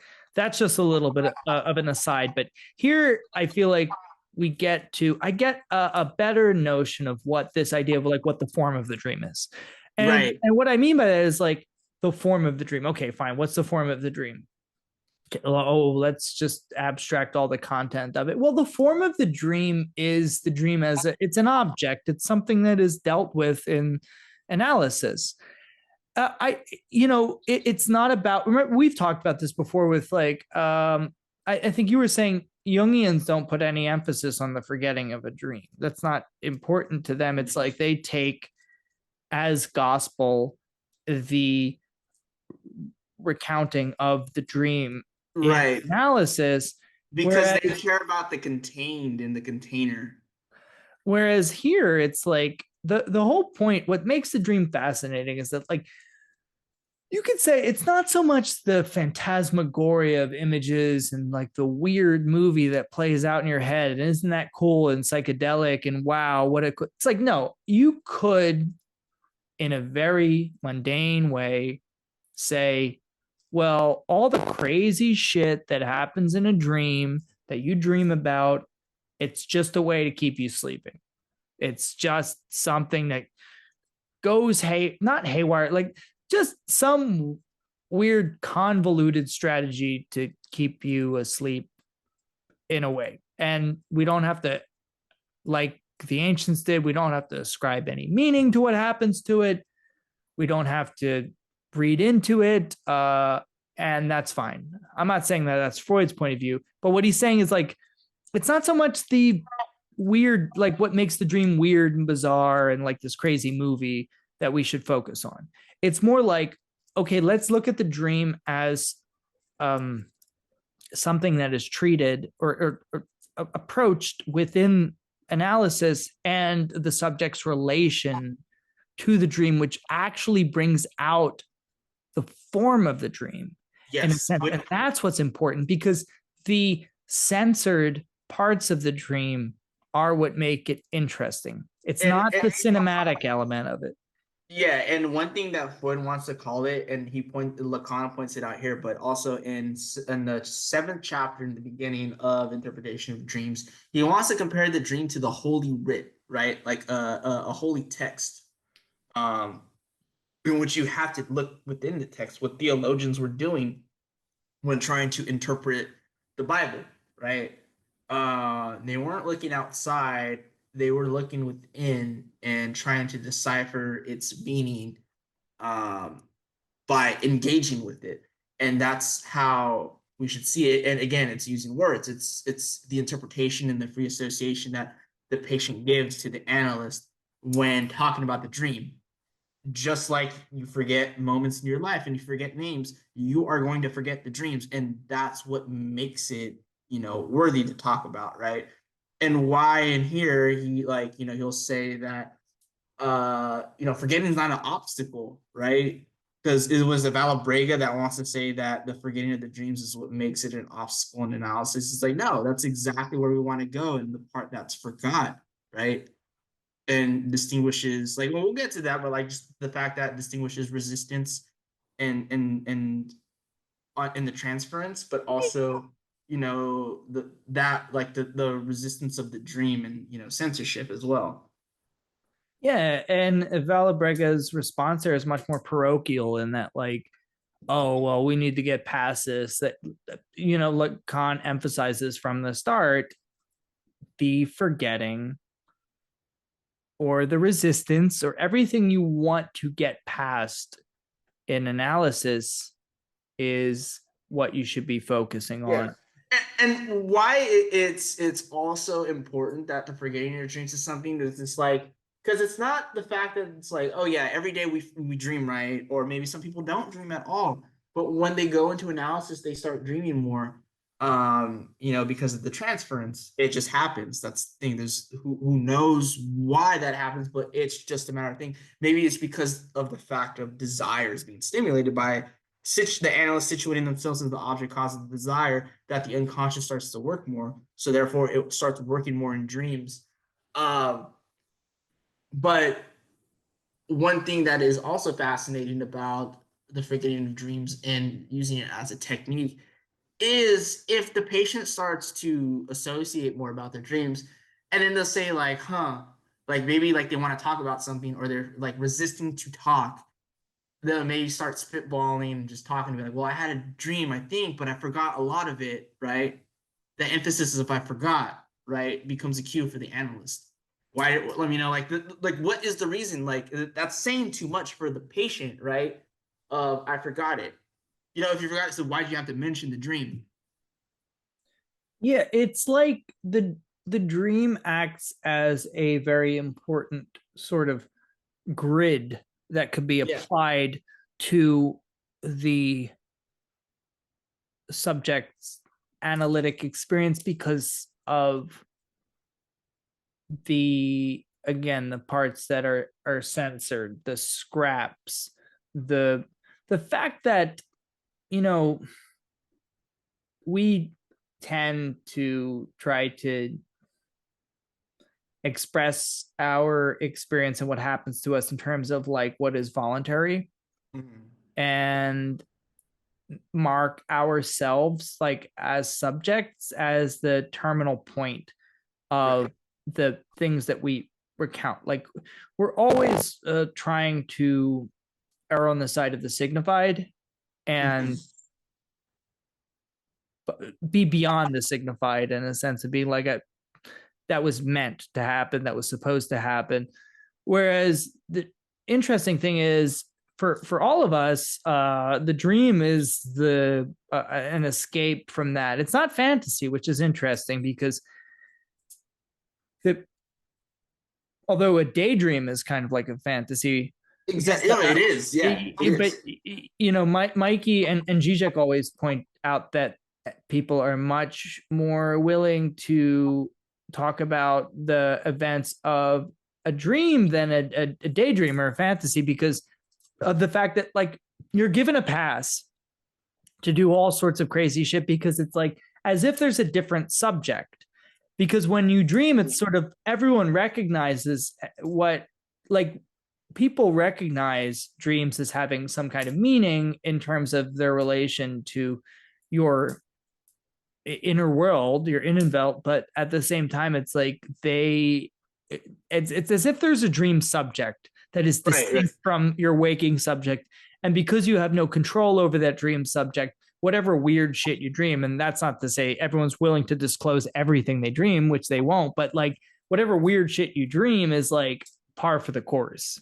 Well, I brought up the optical schema in the last chapter, but it's important to emphasize constantly that the optical schema was originated to understand and elaborate on the sort of schema that Freud has for the interpretation of dreams, of the sort of like schema of, you know, the unconscious and then the perception memory, and how there's different layers, and how these memories, yeah, they're the past, but they're sort of associative.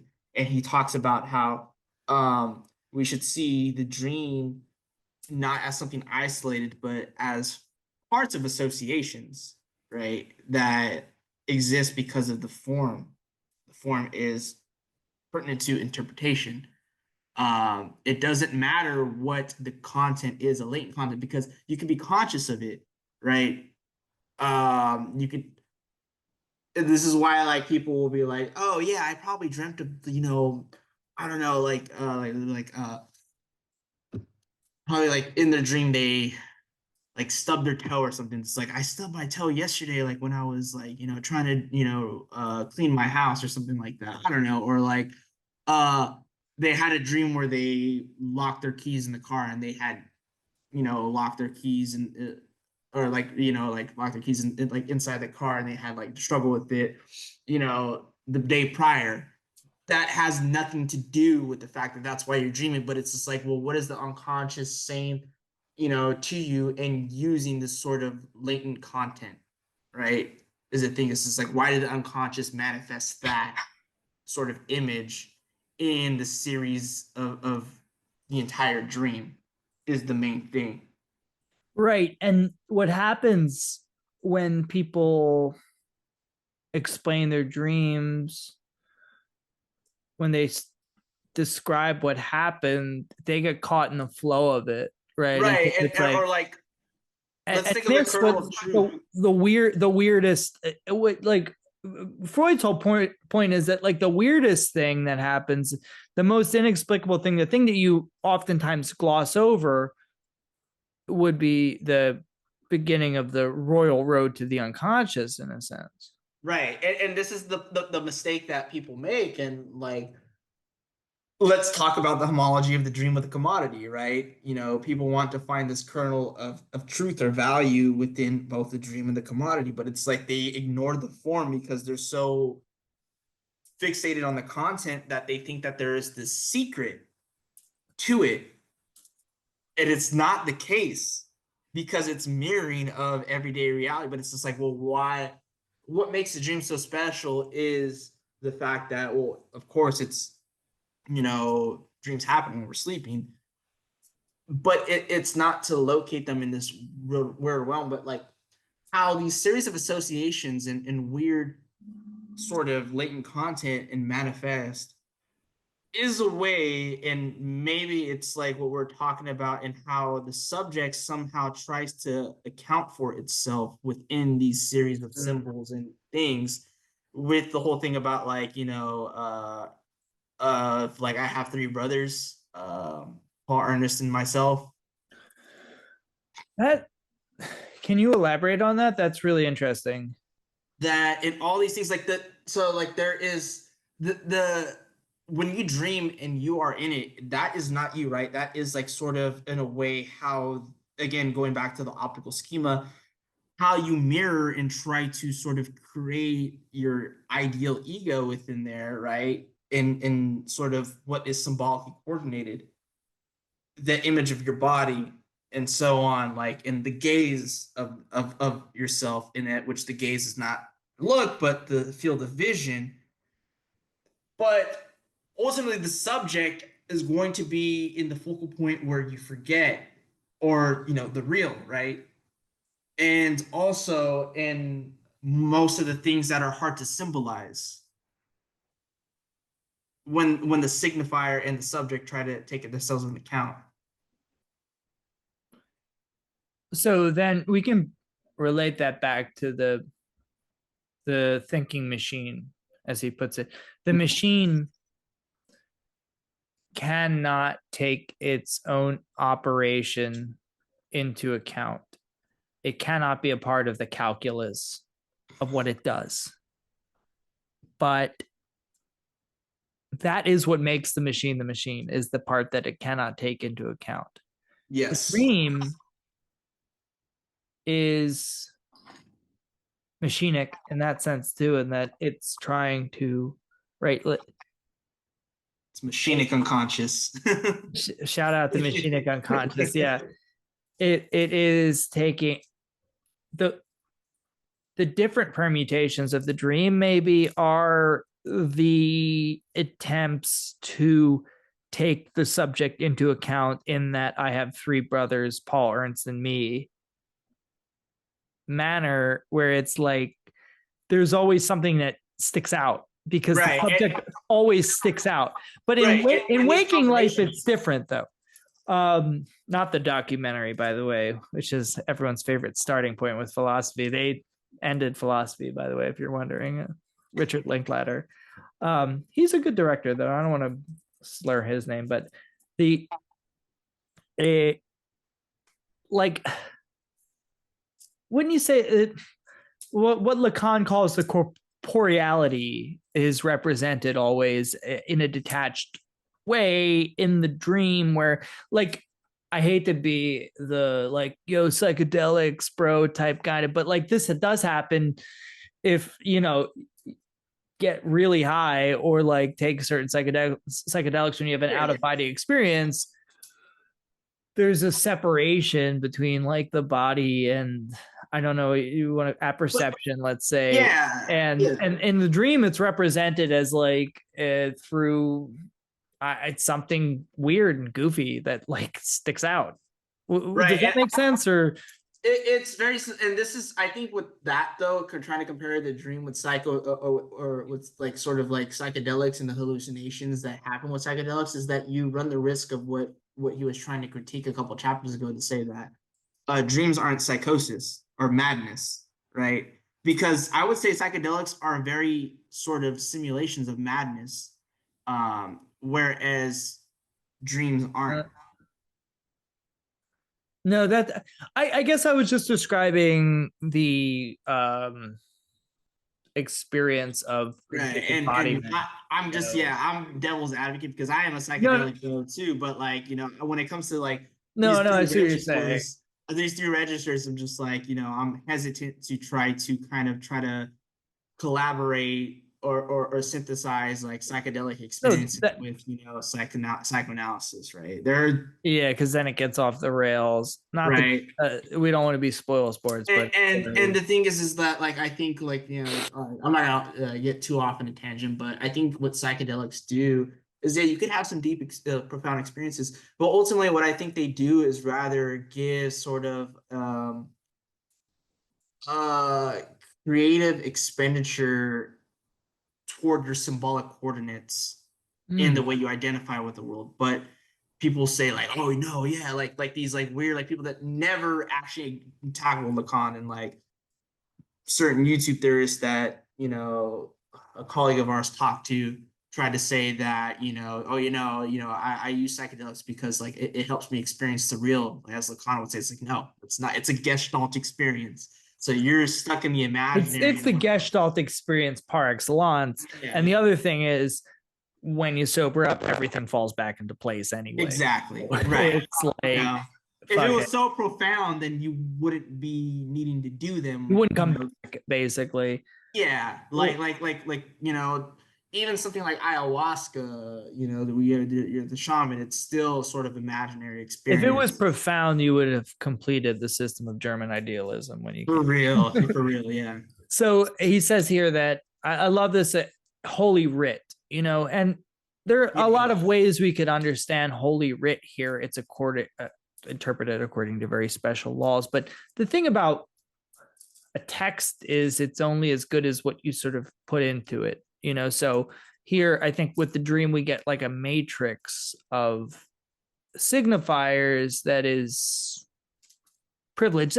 You're not required to talk about your dreams in analysis, right? But it's helpful. It's a cheap story. Yeah. So to like in any sorry, go on. That's what, because I was talking about, I mentioned the Holy Writ and like, you know, comparing with the Bible and all that. like engaging with the text, we should engage with the dream and its interpretation in that sense and stick with the dream. This is why it's like, it's when people try to like say like, like it, like very common day discourse, when people want to talk about their dreams, they want to get premonition about it. They want to try to think that it's a prediction of something, or because they thought like they had a dream about a person, they must have to deal with them. It's like, no, it's the vessel or the vehicle of something else, a meaning, right, message. What's the meaning? What's the purpose? Yeah. right. And it's like, just because I had a dream about that person doesn't mean that has to necessarily deal with them. They acted as sort of like, latent content, but like they manifest for a specific form, and logic for the dream. And so I have to interpret it in that light, and not to say like, oh, something must be going on with them in real life, or I must have like something important to being like, this weird way to sort of mystify the dream and fetishize the sort of particular and latent content, or just like certain symbols of it, right? That's what I was saying before. It's like the phantasmagoria itself is what's fetishized. Exactly. That's why I was like trying to emphasize the banality of a dream, detached from the importance of specific signifiers and the forgetting of it, right? It's like, it's a text like any other text in a sense, and a text depends on the signifiers it utilizes as much as it does the margins, the things that are left out. And what happens is, well, what's interesting is that, like what you were saying before, it's like there was the ancient import of the dream, which would have read into the dream all sorts of major symbols that were predominant. But in that sense, the dream wasn't the property of the dreamer. It was something that was collective. Whereas what role would the dream, what place would the dream have in this modern world of atomization, of individualization, other than just like a curiosity? Right. Because what Freud, and then even what Lacan will iterate in Seminar 11, is just like, the ancient Greeks used to think that the dreams were deliverance for the gods. I don't care if the gods are in our dreams. Doesn't matter to me. It's still going to go on with the process with psychoanalysis, has to deal with the dreams. That's what Lacan says in Seminar 11, to paraphrase. But Freud says the same shit about like how, Aristotle was actually one of the ones to make a whole text on dreams and divinations, and talk about like, the messages of our daimon. And Socrates had a daimon, right? But what does that have to do with how the dreams function for psychoanalysis, right? It's not something that is delivered exterior to us, or like some sort of, inner voice that wants to guide us, right? Well, what's funny about it is that people today, most of us already acknowledge that, well, sorry, that's an overgeneralization. Most of us, I can't say that, but if dreams are an local phenomenon, then it's like, well, it's something that happens at the psychical level, because of people don't tend to question why, but it's still it's your property. It's your, you own it. It's a weird quirk of being you. It has to do with, and this idea that there's a message to it is something that I believe Freud came up with, but is so essential to, it's so integral to the way that we understand the dream today, that if it's not a message from outside, which some people obviously do believe that, if it's not a message, if it isn't some signal from without of like archetypal ancient resonances, if we're going to accept it in the bourgeois liberal subject sense of what the dream is, then it's a message from your psyche. It's a message from the subconscious, as people like. Right. Like, oh, like the subconscious, right? It's advertising, it's media trying to get at you. Like, But, I saw, like, you see, sorry to interrupt, but like there's I saw like there are YouTube videos where people will talk about dreams in movies and stuff like that. Of characters right. gonna be like, all right, guys, I'm gonna put my psychoanalyst hat on right now and like talk. I'm not a psychologist, but I'm pretty sure this dream means this or that. Like this character wants this, but it's like it's always something so obvious. It's something we would think of as existing in the pre-conscious from Right. that superficial reading. You know what I mean? And like, I've already said like my like sort of ambivalence with Jung, but I was listening to this Jungian channel on dream interpretation, and like how they were even talking about like, people will always think that dreams like have to mean this. Like if they have a dream of a dog, it must mean this, because there's so many like published books on dream symbols and meaning, and they always have to do with specific things, that it really defeats the purpose of what dream interpretation and dream work is for psychoanalysis and Jungian psychology. Now they're talking about Jungian psychology, they're not talking about Freudian, but they still hit the point of something that even Freud and Lacan would agree with, is that the focus too much on certain things in the dream, and that they have to have a certain kernel of truth in and of themselves, is a mystification of the entire network and horizon, the whole form of what's going on, the entire logic. And why I think Zizek is so fucking good at talking about a homology with a commodity and the thing, because look at the neoliberal subject, right? It's just like, oh, I'm free to choose whatever I want. I'm the I have free will. I'm trying to work hard to become what I'm supposed to be. But whenever you have a nightmare or some weird dream that is like out of the ordinary, they resort to like some tarot reader. They start getting into crystals. They start trying to look at books at Barnes and Nobles about dream symbols and all this, that, and the third, as if just because they had this thing and it had to do with something that was out of the ordinary, that must mean something, right? And not that it says something about them, but it says something about like the life that they're living and that they're projecting towards. It's like some weird divination. Well, it's this idea that there must be something beyond this. And it's something that is beyond, but that can be comfortably housed within the structure that exists now, because it's like, well, I might have to go to my dead-end job and have aimless conversations with people day to day, but at least I have this special beyond, which is I know that there is where I really exist. You know what I mean? It's funny because the more people disprove Freud wrong, the more they end up proving him right, and how much errors that they make. And so like the one is just like, oh, it was but just a little quirky and loved his mother too much. But then you see like psychologists and psychotherapists and therapism try to be like, oh, I validate you. It's just trauma from your family, right? Reducing it to the mommy, daddy, me thing, and sort of kind of conflating this sort of Oedipal triangle that's even more like reductionist than Freud would want to. And then in the sense of like dreams, you see people doing this thing, which Freud was like talking about, this is not dream interpretation.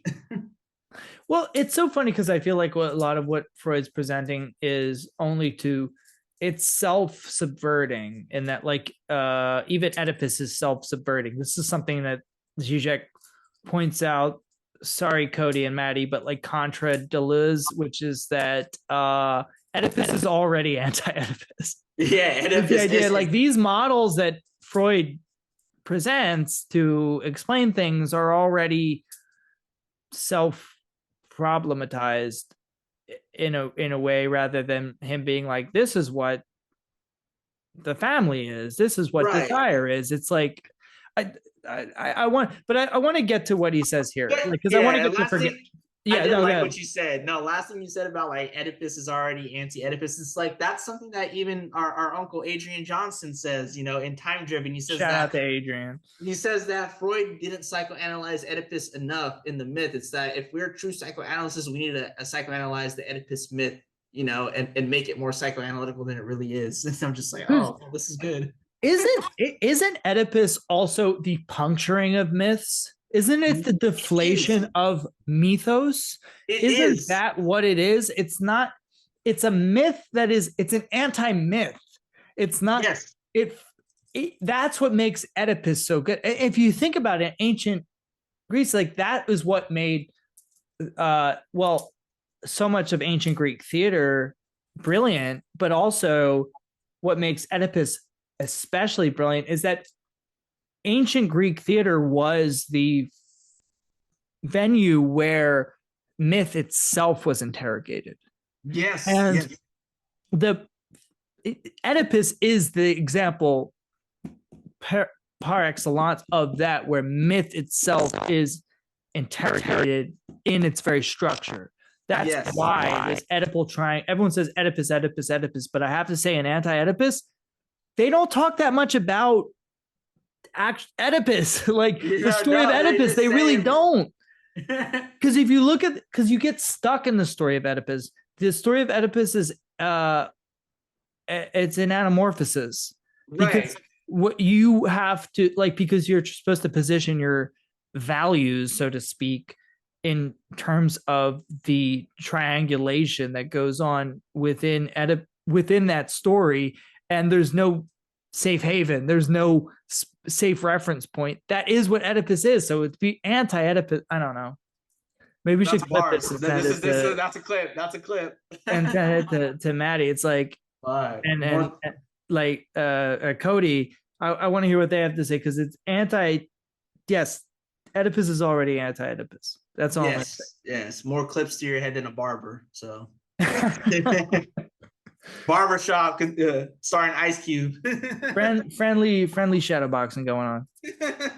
But so I like what he says here. The elements which you raise against me as objections, the forgetting and distortion of dream, I still see a meaning, and even an additional meaning, which is what Freud does. Everything you have to say about an objection to me, that is you're absolutely homing in on what it is that I'm doing here. And, the idea is that, so the argument that's going on in this chapter, of course, this little back and forth that Vallabrega, who hopes to enshrine his name in the way Lacan would do in these, everyone's trying to get on, like in these dialogues, like the dialogue seminars, but this one's kind of like a dialogue. He's trying to, in a sense, he's trying to assert himself to say that censorship is a form of resistance. Right. We should slowly get into that more. What Lacan wants to emphasize is that, and I remember this really stuck out to me from seminar 1, is that resistance only exists within the analytic dynamic, whereas transference also exists outside of analysis. That is correct. Yes. The difference is because resistance, as Lacan is going to point out, is anything that interrupts the work of interpretation. Yes. Now, here's the thing. What interrupts the work of interpretation aids interpretation. It's not just like, fuck resistance, we hate it, let's get rid of it. What interrupts the work of interpretation helps to guide the trajectory of interpretation. But you can't say that resistance is happening right now between you and me if I don't like what you're saying, you don't like what I'm saying, or I ignore what you're saying. It's not the same thing. No, because we're not interpreting each other. We're talking to each other. And actually, this would still be a transference. Even if we didn't like what we said, but we have to express that, there's that intersubjective relationship. There's still a transference.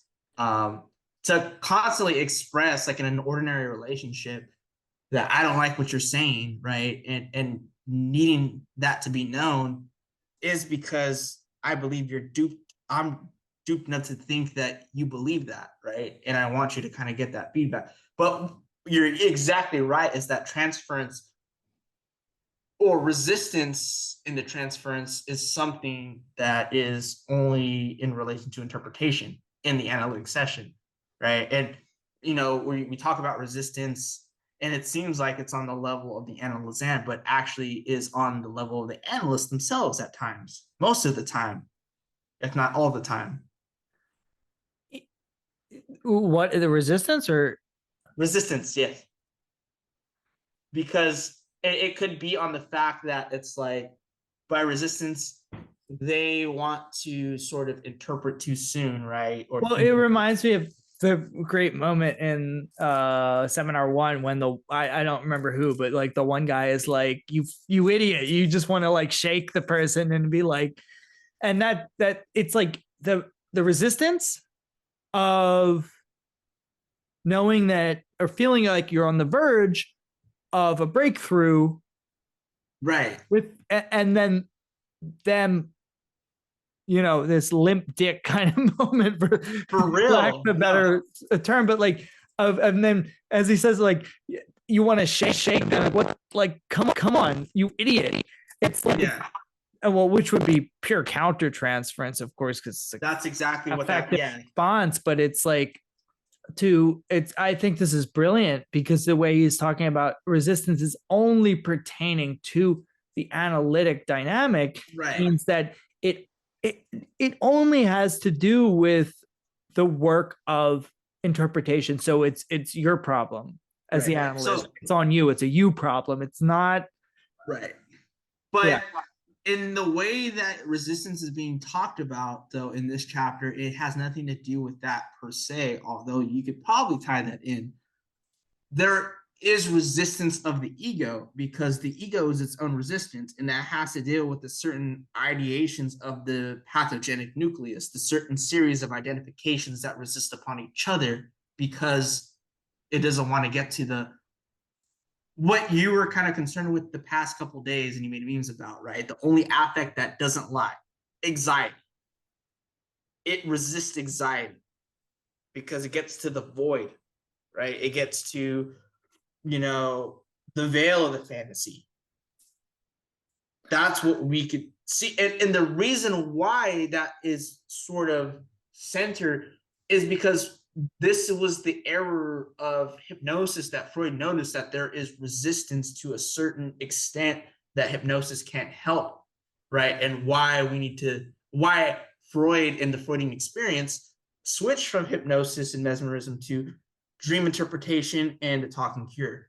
Okay, but I find what you're saying challenging, in that, like, if the ego is we've talked about this before, if the ego is this ideational mass of resistances, then why is resistance a purely psychoanalytic, whatever you want to call it, thing? Why does it only exist within psychoanalysis, though? Because it has to deal with interpretation, and that's where we start to unbundle these series of ideations. So so that makes me wonder. We've never asked this question, I don't think, but like, so what's interpretation? Right, and interpretation is always not on the level of what the analyst is supposed to say, but what the analysand speaks, and pretty much trying to act as a mirror, right? Act as that mirror in the optical schema, or the object cause of desire, and give something back that is desirable, that fits that, right? And sometimes it's not going to be like, oh, this is good. It's actually going to be very frustrating, because when the analysand kind of encounters what they interpret, it could be very anxious and resisting, because then they're looking at what they said. They're getting caught in their own gaze. The super ego. This is where we get into the law, right? This is the, when you were mentioning, talking about, this is when we start getting to the super ego and the law, right? So if you want to start getting into that, I would love to, because for sure. Let's do it. And again, this is where I nerd out, because I love this shit. Love the law. This is where we really get to some Zizek shit. I love finding little Zizek Easter eggs where, like, sometimes I think Zizek comes up with some shit, and then it's like, yo, Lacan said that. We'll get to that a little bit later, but the bridge to the superego here The bridge is to Terabithia. the what? The bridge to Terabithia. I don't know what that is. You never seen that movie? No, I'm older. Yeah, not millennial Gen Z. No, I'm from well, I'm very old. I was born in 1870. This is the same example he uses in seminar 1 of one of Freud's patients, and it's kind of we talked to Dr. Hook about this, Right. signifying scrap. The joke that she makes about the pas de Calais and the bridge, basically. So what's interesting about this is and I sometimes I don't think Zizek emphasizes this enough. It's a connection between a specific signifier and superego, right? So here in this example of the dream, what we get is we get everything. We get a confluence of all of the different threads we've been pursuing up until this point. And it is the idea of the, meaningful forgetting, the idea of like the word channel for this patient is what bobs to the surface, and then the superego. So it's not that the word itself means so much. What does it mean in relation to your life and what's going on in your? It's not. That's just tarot cards. That's just palm reading. Yeah. It is the fact that when I think one scrap is focused on, then that scrap in some sense alludes to an entire network of meaning that is connected to it. It's the tip of the iceberg, so to speak. So this is the tip of the iceberg of this dream, is the word channel, and everything else is forgotten. Yeah. Right. So this is this is an exemplary example of what this forgetting of the dream entails. And he brings regression into it a little bit. Right, yeah. Censorship is what's at play here. And what he says is that, the only way to understand the law is through censorship. And isn't it Foucault who says something somewhat similar? It's like the law encourages not prohibition. The prohibition encourages the transgression of the law, right? In a sense, which is it's not the most original idea, but I mean, I'm not sure if Foucault says it, but this is definitely a Bataille thing. But like the law exists to encourage you to transgress it, which is an interesting idea. But what sets Lacan and Zizek apart is that they take it a step further, I think, with that. But not only does it because even to say that the law encourages you to transgress it and that it becomes the law, it's like also beyond that, this notion that the transgression almost distracts from the fact that there is no basis to the law. Exactly. And what we're getting at is that there's no real hard kernel to the law. And he's going to say a little bit later on, and I love the way he puts this, where he really ties it together, where the Islamic patient he had, we'll get into more detail about it later, but who was suffering the pain in the hand as a sort of physicalization, if that's a word, of the law.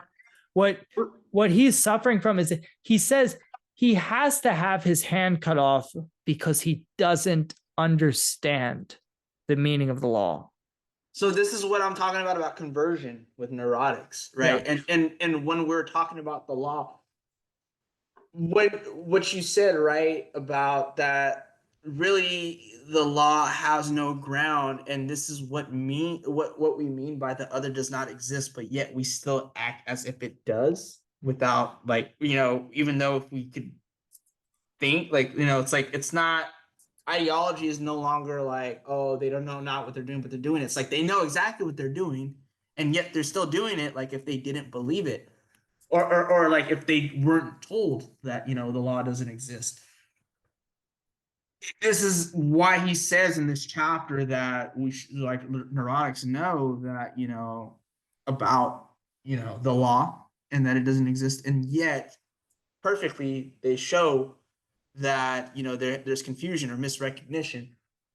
This is what's so beautiful about Lacan and Zizek's inversion of Dostoevsky of Brothers Karamazov of the son, I think it's Ivan. He says that if God does not exist, then all is permitted. No, if God exists, then Yes. all is permitted. That's the whole point. Right. Because God, or the big other, the master signifier, permits enjoyment, right? But if it's not there, then it's groundless, and then there breeds anxiety. So therefore, there's always this misrecognition of it. I know that you like this chapter, so I really want to get into the understanding, like, Lacan's thing of the idiot king, but I want you to explain it because I feel like you'd explain it a lot better. Yeah.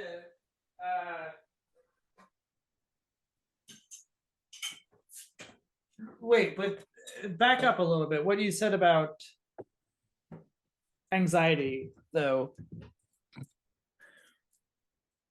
Wait, what did you have to say about anxiety there? Because if there is no big other, right, then there is no permission for enjoyment. And if you don't know how to enjoy, then what can you do? What can the unconscious do? What can drive do? There is this anxiety on the level of the ego, so long as anxiety is the affect, right? As far as I understand Lacan, that anxiety is an affect that does not lie. Yeah. Therefore, it's like, how does one maneuver, right? And I wonder if this also ties in with subjective destitution. But maybe I'll at least put a sort of rain check on that, a sort of speculative rain check on that. But it seems as though if the big other doesn't exist and we come to terms with that, it definitely does breed this sort of anxiety or affect that comes about when it comes to trying to figure out how to enjoy. No, This is why not just Zizek, but Lacan in Seminar 11 will say that God is unconscious because, and Nietzsche says this too about like the shadow of the Buddha, and it's like God is dead, but does he know that he died? Right? That's the thing. The big other doesn't exist; it's dead, but does it know that, and it still lives in the unconscious? Yeah. So that definitely segues into the idea of the law and what it prohibits. In that, I like that you brought anxiety into it because there's a lot you could do with this. This is why It's wild. This is why the theme of the law, I think, acts as the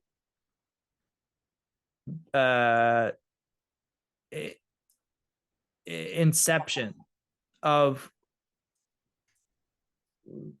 what we're talking about with Zizek and his whole theory, because here it's hard to not bring ideology into it. Lacan, I think he uses the term ideology at some point, but he's not big on ideology. He doesn't care about ideology so much. You have to. But it's really difficult to have read Zizek and not bring ideology into it. It makes more sense. Point. Because what is the symbolic order without ideology, or what is ideology without the what is the symbolic order without ideology? Right. But also, we have to think about the transference and the idea of the subject supposed to know. Right. What they know, well, they do know something, but not in the sense of traditional knowledge. What they know, if they're a good analyst in a sense, is how to tease apart the symbolic coordinates that make you up, and how it is that the neurotic is always vacillating between asking for something that will regulate their, I don't want to say behavior, but how they act in the world, and trying to shoo it away and try to surpass it. So it's like when Lacan says famously in his very conservative way that to the protesters of May 68, right? If you want a master, you'll get one. He is talking about the neurotic structure of when you constantly rail against an authority, it's because you want to invoke it. Now, here's where it gets difficult. And I think this is where someone like Zizek might say, okay, Lacan's falling short here. And if he were more willing to avow his philosophical tendencies outrightly, he might be able to get somewhere. It's that, well, this is where the social enters into the scene, because you can't separate the law from a certain social configuration of things and how you're interpolated into it. This is where interpolation comes into it, in a sense. And it's like, damn, I was really onto something, but I lost the steam here. There's something I want to say, but I'm struggling to say it. It's like with the case of the guy with his hand and the law there, I understand what he's saying is like the pain in his hand is a physical manifestation of this symptom of the way he relates to a law, or not even the way he relates to a law, because that makes it sound like the law is eternal. The law is eternal. It's a way he makes do with his misunderstanding, his inability to comprehend the law, that it manifests itself as the very punishment that the law entails for those who don't understand it, but you're only punished to the extent that you interrogate it.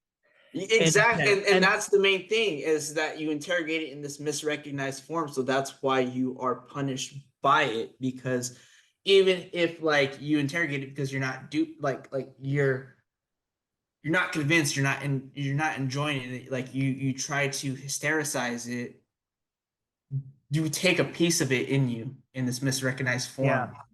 That's why God is unconscious. That's why the law is unconscious. You take what Lacan, or Zizek, quoting Lacan, calls it peu de réel, like a bit of the real, a piece of the real.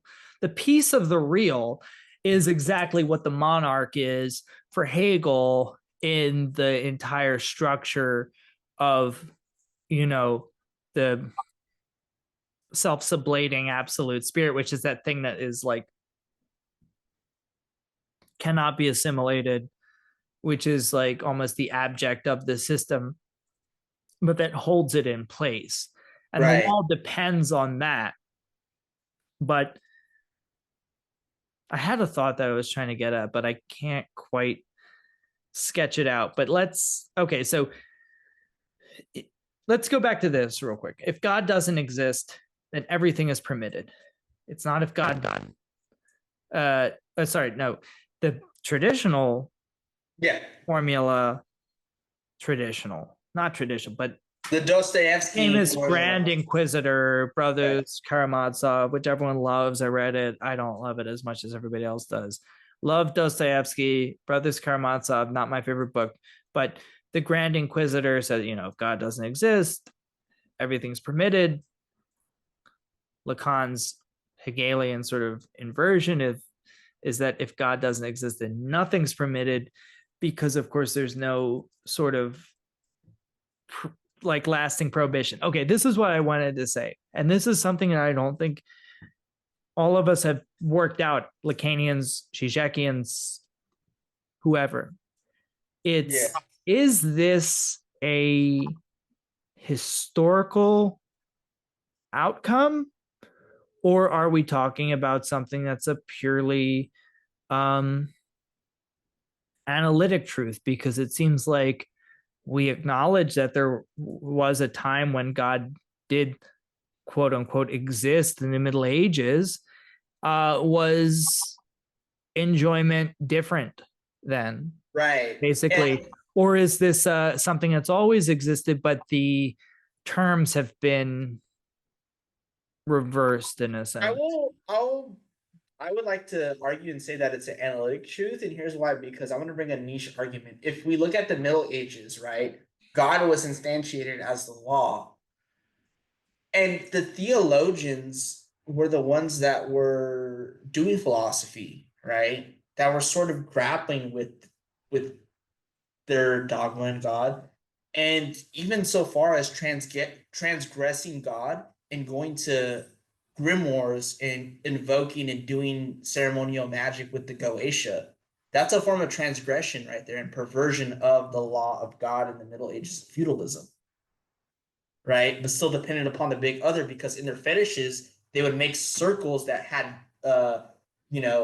and another thing, because they're Christian theologians, they were using Hebrew fucking names on there. So it's even weird and quirky that they would use Hebrew names for angels, and even God himself. They would use the inscription of Yod He Vad He, right? So they could summon a demon and get a wish of eternal love, wealth, knowledge, etc. Right, while maintaining this like faith in the big other of the Christian God. So that's my little niche thing about sort of the law and transgression in that. No, but that just goes to show you that that perfectly proves his point. But my struggle here is in that, like, if we live in a society that says enjoy, whereas back then the enjoyment came from this very sort of premeditated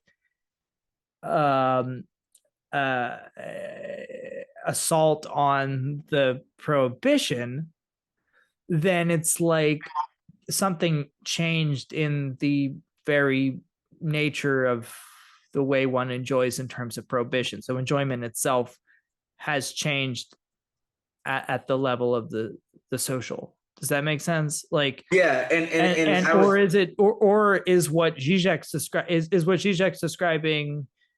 And here's where we get the difference between historicism and historicity, maybe something that is historically contingent, or something that is just the very structure of enjoyment itself. Because he says the superego, contra Lacan, the superego says enjoy, or I mean contra Freud, which is like a moralizing superego. It's like the superego says enjoy, and then if society itself also reflects this very same injunction to enjoy, what's that? What happens?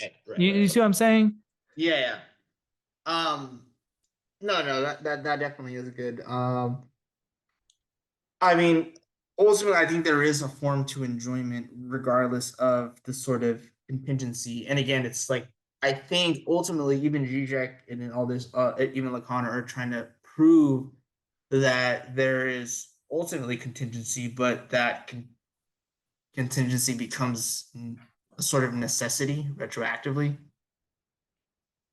So what I'm saying is that distinction is actually a perfect illustration of a troglodyte in that sense. Exactly. It's Yeah. like, Rather than because historicism in the sort of post-structuralist sense of like, I mean, someone like Foucault and even genealogy is only looking to the past for a certain moment that's characterized for certain, metaphysical concepts that are grounded in history, rather than that they exist in a vacuum or that they're speculative and logically sound, right? For like Nietzsche, like good and evil, for Foucault, disciplined societies, right?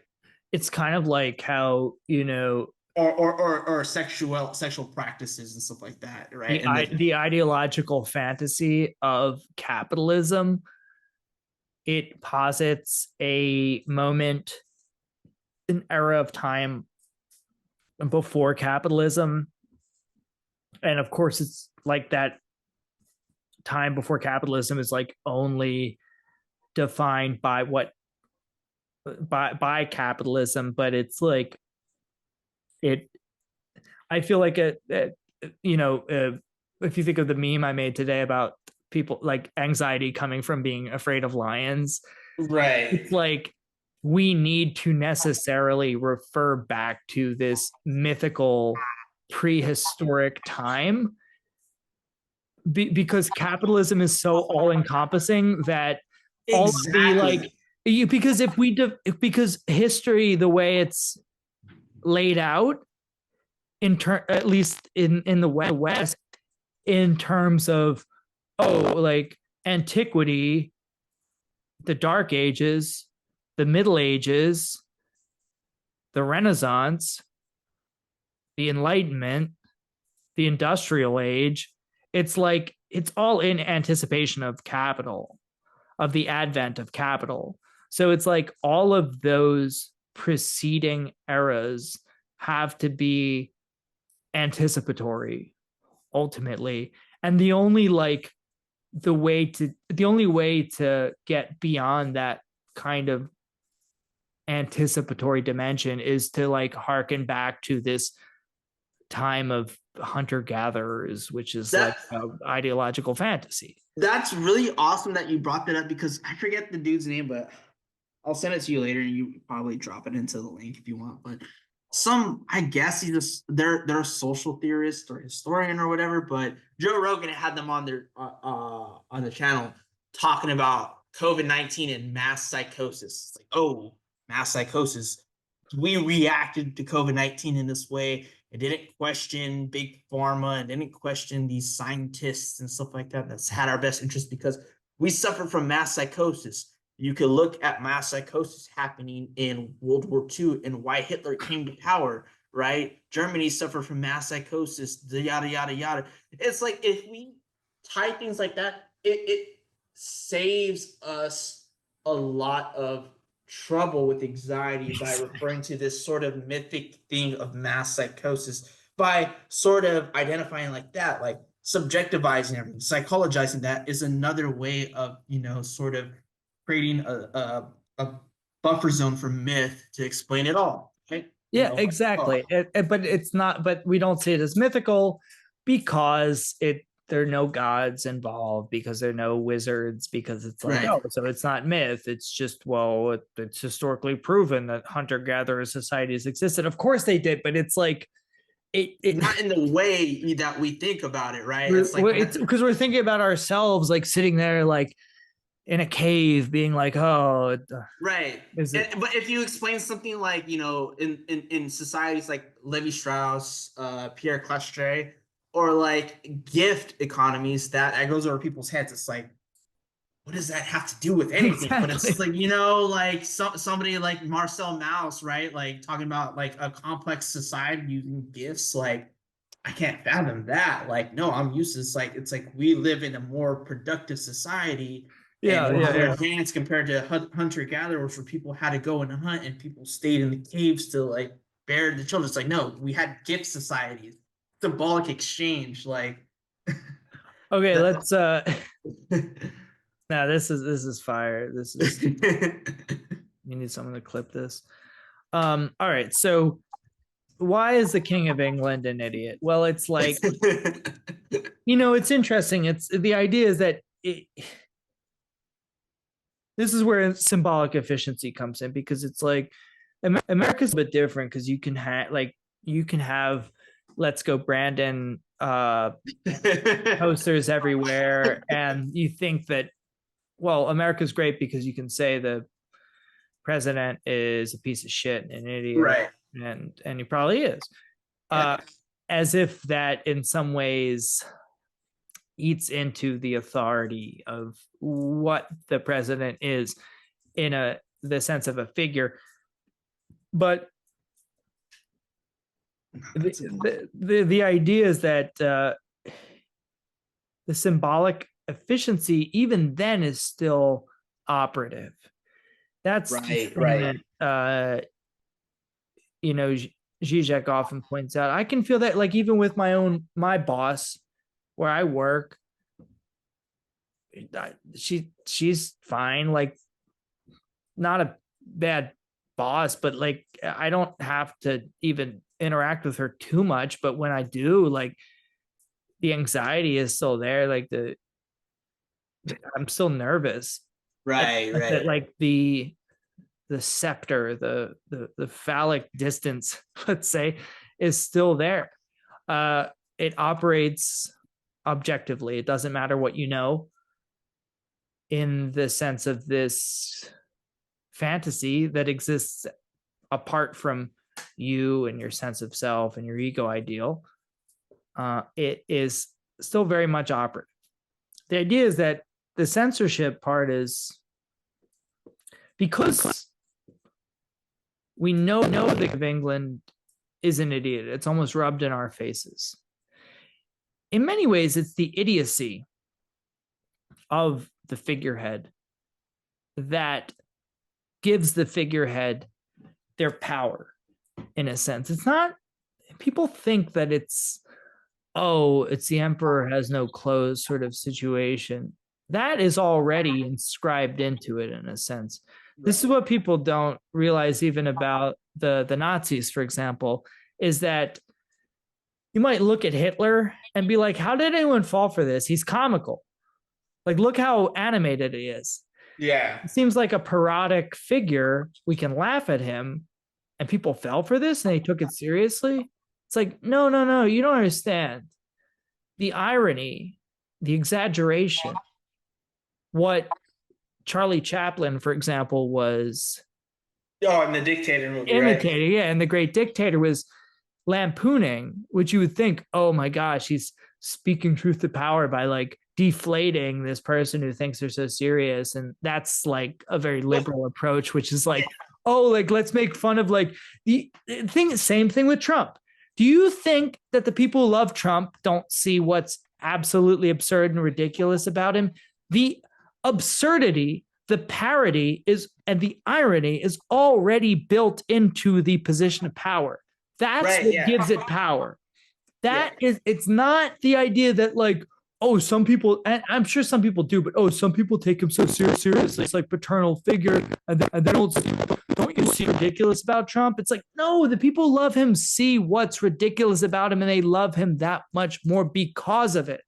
Exactly. And this is where it's so ironic about Kanye, right? And it's just like, well, people were talking like this and out of their asses the entire Aryan Brotherhood, or anybody who worships Hitler or is a white supremacist was saying the exact same thing as Kanye. But it's like, why is Kanye so believable, right? It's the irony of it, because he's black, and because he has status and he has power, because he has cultural capital. He's famous, and he also has a status in the means of, maybe not in the means of production, but just as a PMC, maybe. It's just like there's that irony. It's like he could speak about something that's true, and it's just like, yeah, that Kanye guy ain't so bad after all, right? Exactly. It's like the thing that the left doesn't understand about the right. And right now, of course, we're talking in extremes, because we're talking about Kanye and the Aryan Brotherhood and like, avowed white supremacists or whatever. It's like you don't understand how many pockets that they have to accommodate someone like even Kanye, where as long as someone like, in a sense, echoes their hate speech, their rhetoric, they're able, even if it's a person with black skin, like you think that they are at the I have a dream level of like race relations, but even their own white supremacy and racism has a certain sophistication that would like allow for Kanye to be someone heroic to them, like because it's well, you know, even Hitler had his didn't he had like the noble Jew friend or something like that. There's always a chamber within this ideology to admit for an exception, which makes the thing all the more reinforced. But or the fact that like I think his great grandfather, or if not his grandfather, was Jewish or some shit like that, and then that was just disavowed. But you would also think it's like, oh well, that's the thing that's going to crack the story wide open. But it's actually these ironies, these contradictions that ultimately end up reinforcing the power of the authoritarianism of the ideology that you think is so easily punctured by pointing out facts and reason. That's why the left is so, in America, is so lame and like so limp dick, and it's like being like, well, actually, we fact checked everything that blah blah blah had to say. It's like, no, they love the fact that you fact check. Right. But yeah. The idea is that like that's the censorship. That's the censorship right there. The censorship here is that the King of England being an idiot, the fact that he's an idiot, by idiot, it doesn't mean like a bumbling, stupid person, but it makes me think of like Totem and Taboo, which is something we should definitely read and do something about. No, this is exactly fantastic. What it is. In Totem and Taboo, he says like the life of the monarch or king is horrific because they have to be almost an inanimate object. They have to be, they're not allowed to live the life of a person. It's a curse to be a king in a sense, because you really are just a physical protuberance coming from this hierarchy that is just adorned with a certain raiment of like clothing. It's just like you're not anything. You're not human exactly. Right. I think that's what he means by idiot, not like idiot in the sense of like a Three Stooges character. I think he means like just this.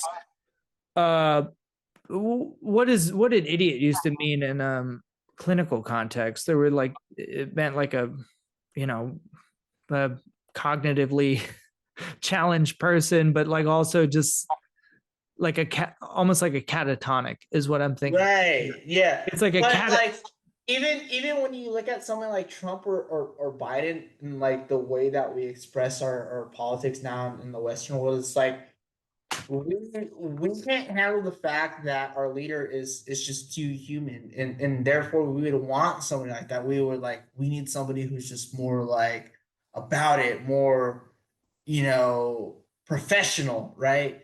But at the same time, we enjoy this sort of like either politically incorrect, you know, ever right in the pussy type, you know, Trump thing, or no, what do you say, grab her by the, or whatever. Yeah, no, he's not, or America could be summed up in a few words by Biden and whatever gibberish she says. Yeah.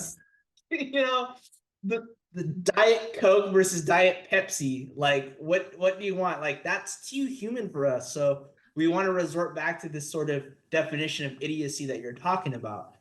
And at the same time, there is this enjoyment of like mocking the humanity of the leadership, because like it relieves the tension of being human, right? No, but the only way I would indent what you're saying is that in America, we want our president to be the guy you would get a beer with, whereas throughout the rest, like we're the exception.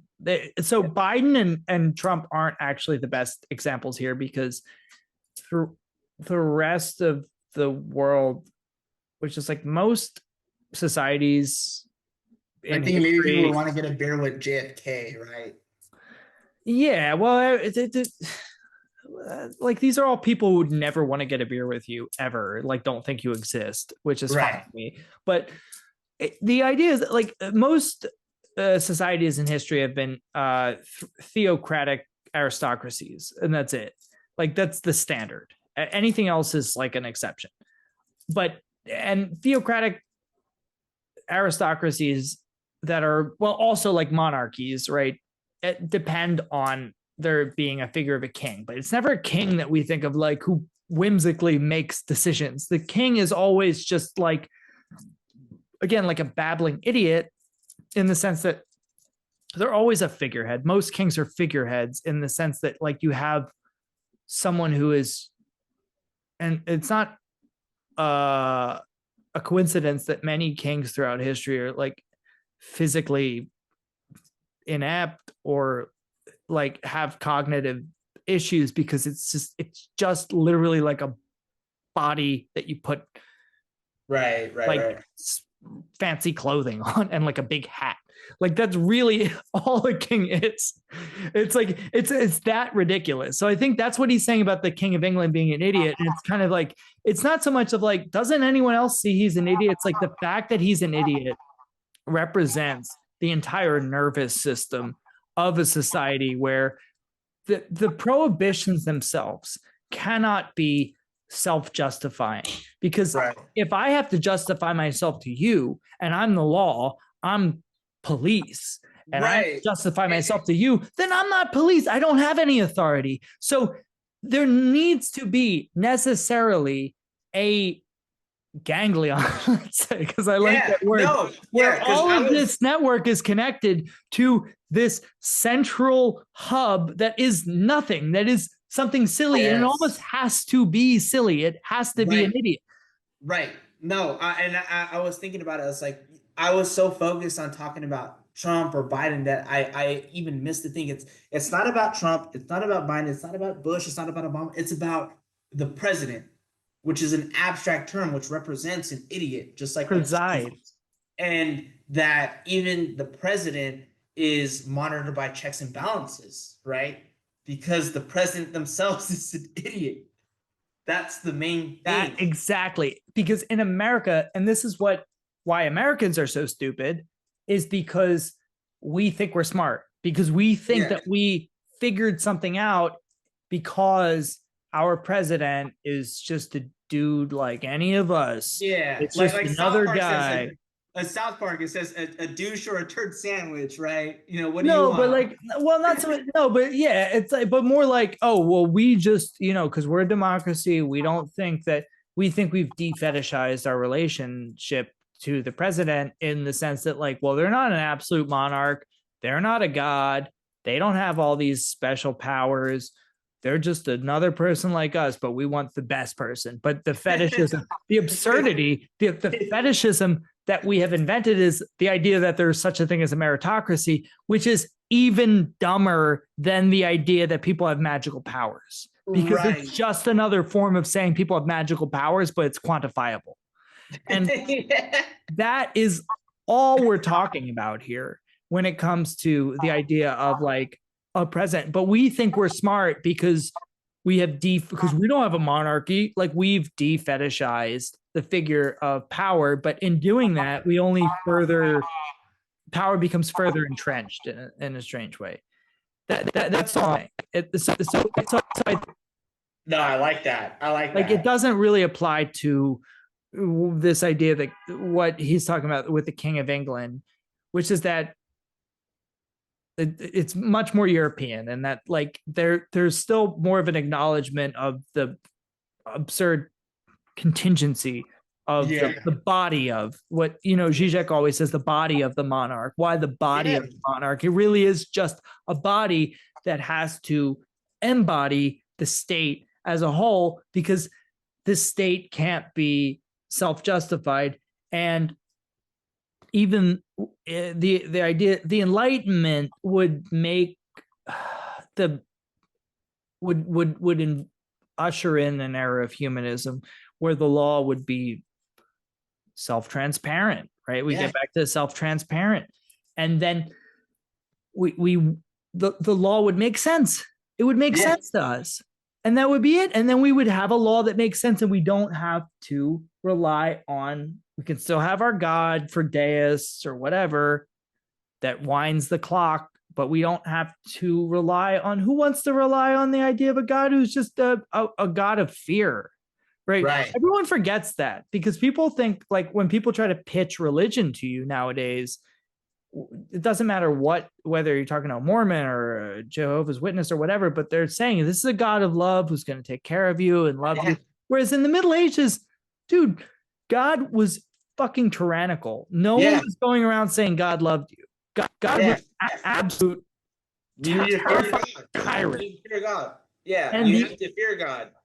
Fear God, and the only person that would protect you would be like you could be the vassal of someone, and they could maybe protect you. But like it's like, like it maybe a Jehovah's Witness knocking at your door type of person, or Mormon, isn't like necessarily the neighbor, like in the way Zizek or Freud would say, but it's like, love thy neighbor in the way it's like, love thy God, right?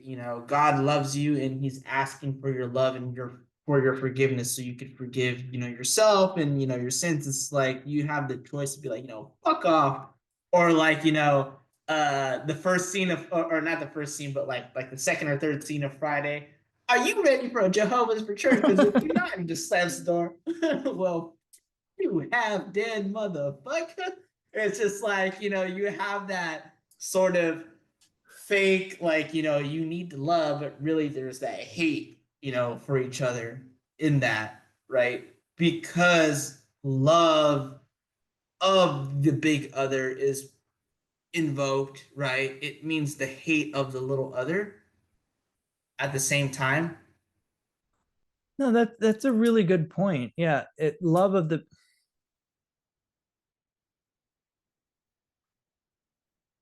I don't know what to make of that exactly, but I think that what's interesting about this here is that you're never punished by the law for violating the law. You're expected to do that. The law needs you to do that. Exactly. To do the law. You're truly punished when you question the law. And not to question law in terms of just, is it good? Is it equitable? Just simply put, what is it? What is the law? And that's why he says, don't worry about primary masochism, self-punishment. It really has to do with, what is the law? Right. Censorship speaks the real language of the law. So this idea that, and this is the problem with like the kind of hippie idea of the law of just like, hey man, if you wake up to another consciousness that's like beyond the law, like then you'll be free, man. You won't just accept things as they are. The idea is that no, the language is the law, right? And language is made up of the gaps. Like grammar, for instance, you can get in trouble, man. Like when you rise in society, so to speak, on the ladder of upward mobility, your language changes. You become aware of the way you're speaking. Right. I was in a meeting today. I'd never expected to be it with, well, I won't go into details, but I'm like, damn, like the way people are talking to each other, fucking like this is, I'm not used to this dynamic. I can't conjure the energy needed to have this kind of conversation. There's another law in play here. I don't know what it is. I could ask, figure it out, or I could adapt and I could mirror. But the moment I say, well, what is the law? Can you explain this to me? Then that's when you really get punished, because when you disobey the law, well, you're very much a part of it.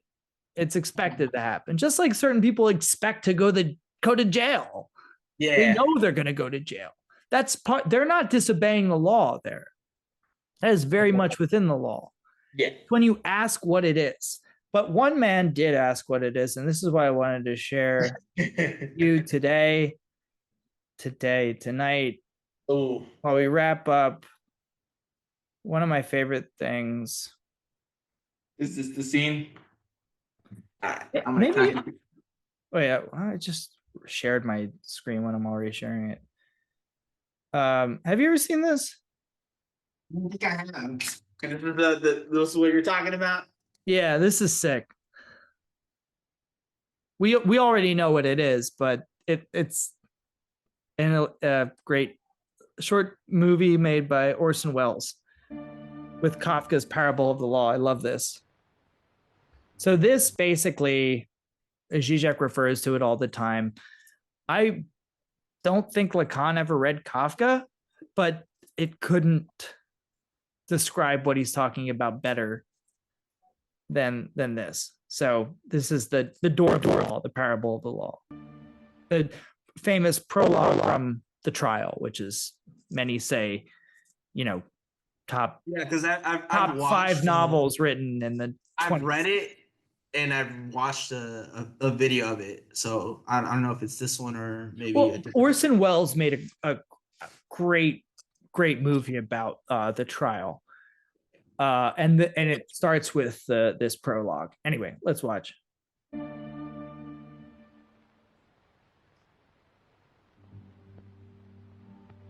Before the law, there stands a God. 8. A man comes from the country, begging admittance to the law. But the God cannot admit him. Can he hope to enter at a later time? That is possible, says the God. The man tries to peer through the entrance. He had been taught that the law should be accessible to every man. Do not attempt to enter without my permission, says the God. I am very powerful, yet I am the least of all the gods. From hall to hall, door after door, each god is more powerful than the last. By the God's permission, the man sits down by the side of the door, and there he waits. For years, he waits. Everything he has, he gives away in the hope of bribing the God, who never fails to say to him, I take what you give me, only so that you will not feel that you have left something undone. Keeping his watch during the long years, the man has learned to know even the fleas in the God's fur collar. And growing childish in old age, he begs the very fleas to persuade the God to change his mind and allow him to enter. His sight is dimmed, but in the darkness he perceives a radiance streaming immortally from the door of the law. And now, before he dies, all his experience condenses into one question, a question he has never asked. He beckons to the God. Says the God, you are insatiable. What is it now? Says the man, every man strives to attain the law. How is it then that in all these years, no one else has ever come here seeking admittance? His hearing has failed, so the God yells into his ear, no one else but you could ever have obtained admittance. No one else could enter this door. This door was intended only for you. And now, I am going to close it.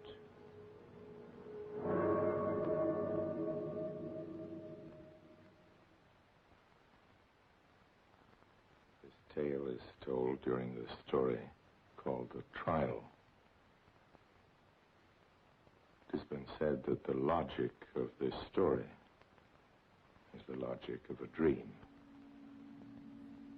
of a nightmare.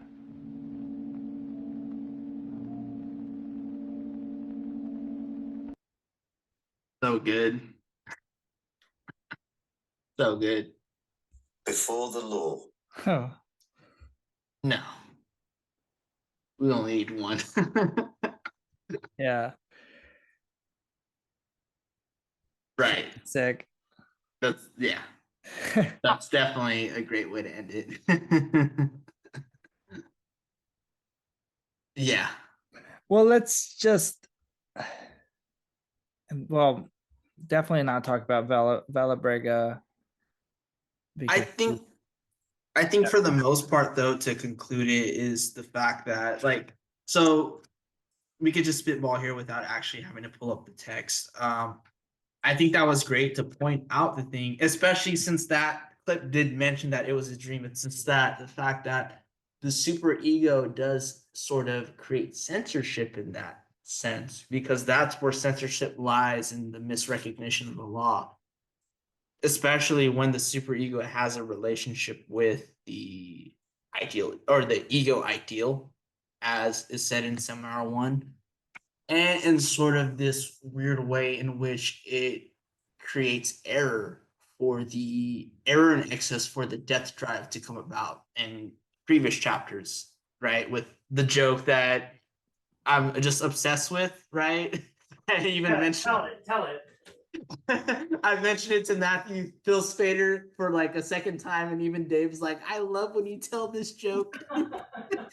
But I'm gonna say it again, and it's when Lacan says in a prior chapter in the seminar, a young boy who walks into a funeral saying many happy returns and gets beat up.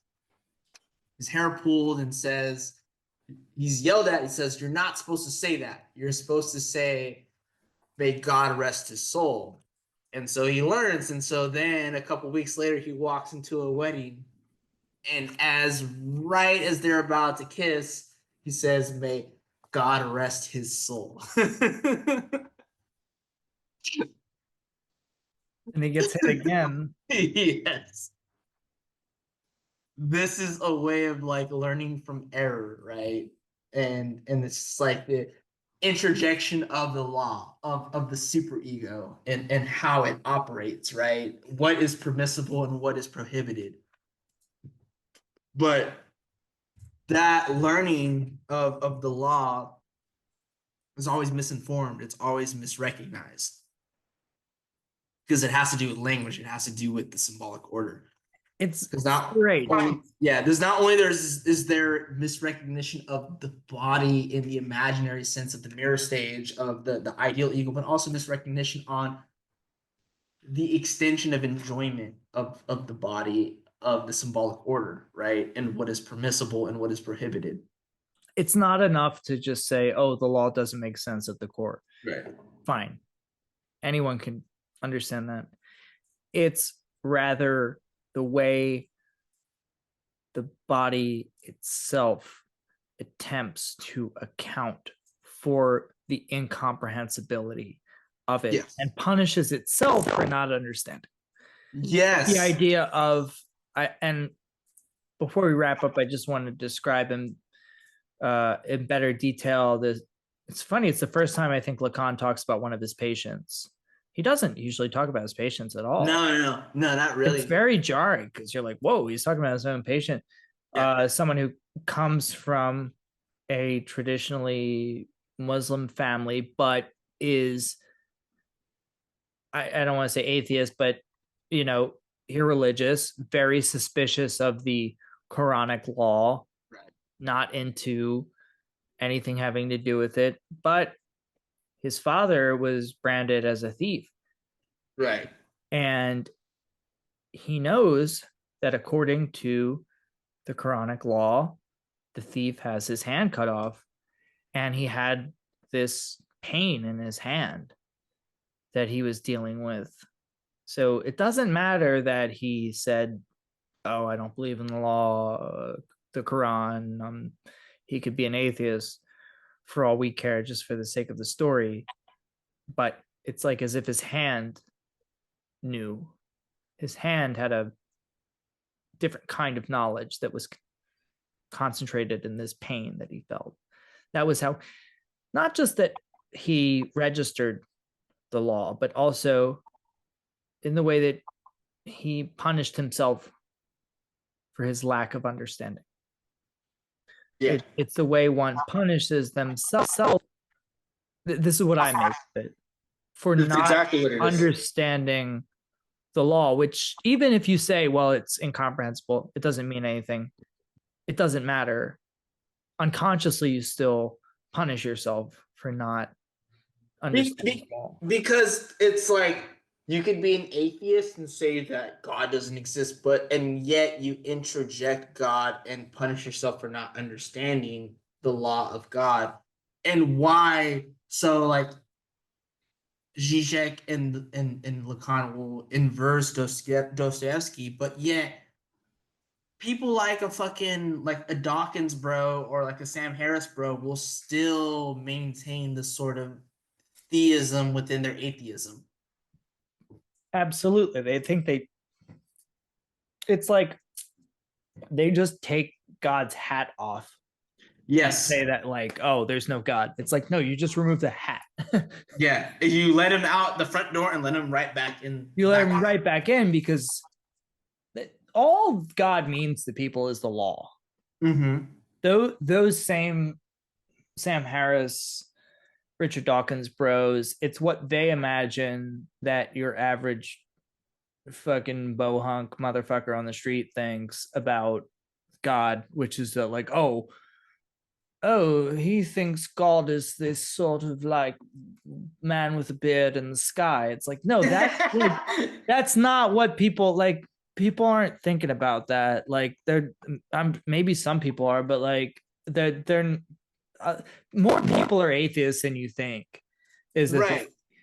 What they believe is in the law. Like, and so do you. Like nobody questions that. That's God. Yeah, and it's like the depiction of God being a floating person in the sky that somehow gave birth to Jesus without having sex with Mary. That's the imaginary depiction that you could disavow. That's the fantasy that you used to be like, oh, that shit's not true, and the Bible is fake, and just like, what is a priest anyway?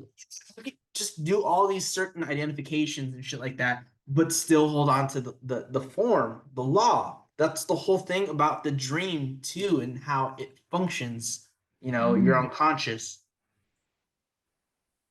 You're saying there's still the law But in the dream, yeah.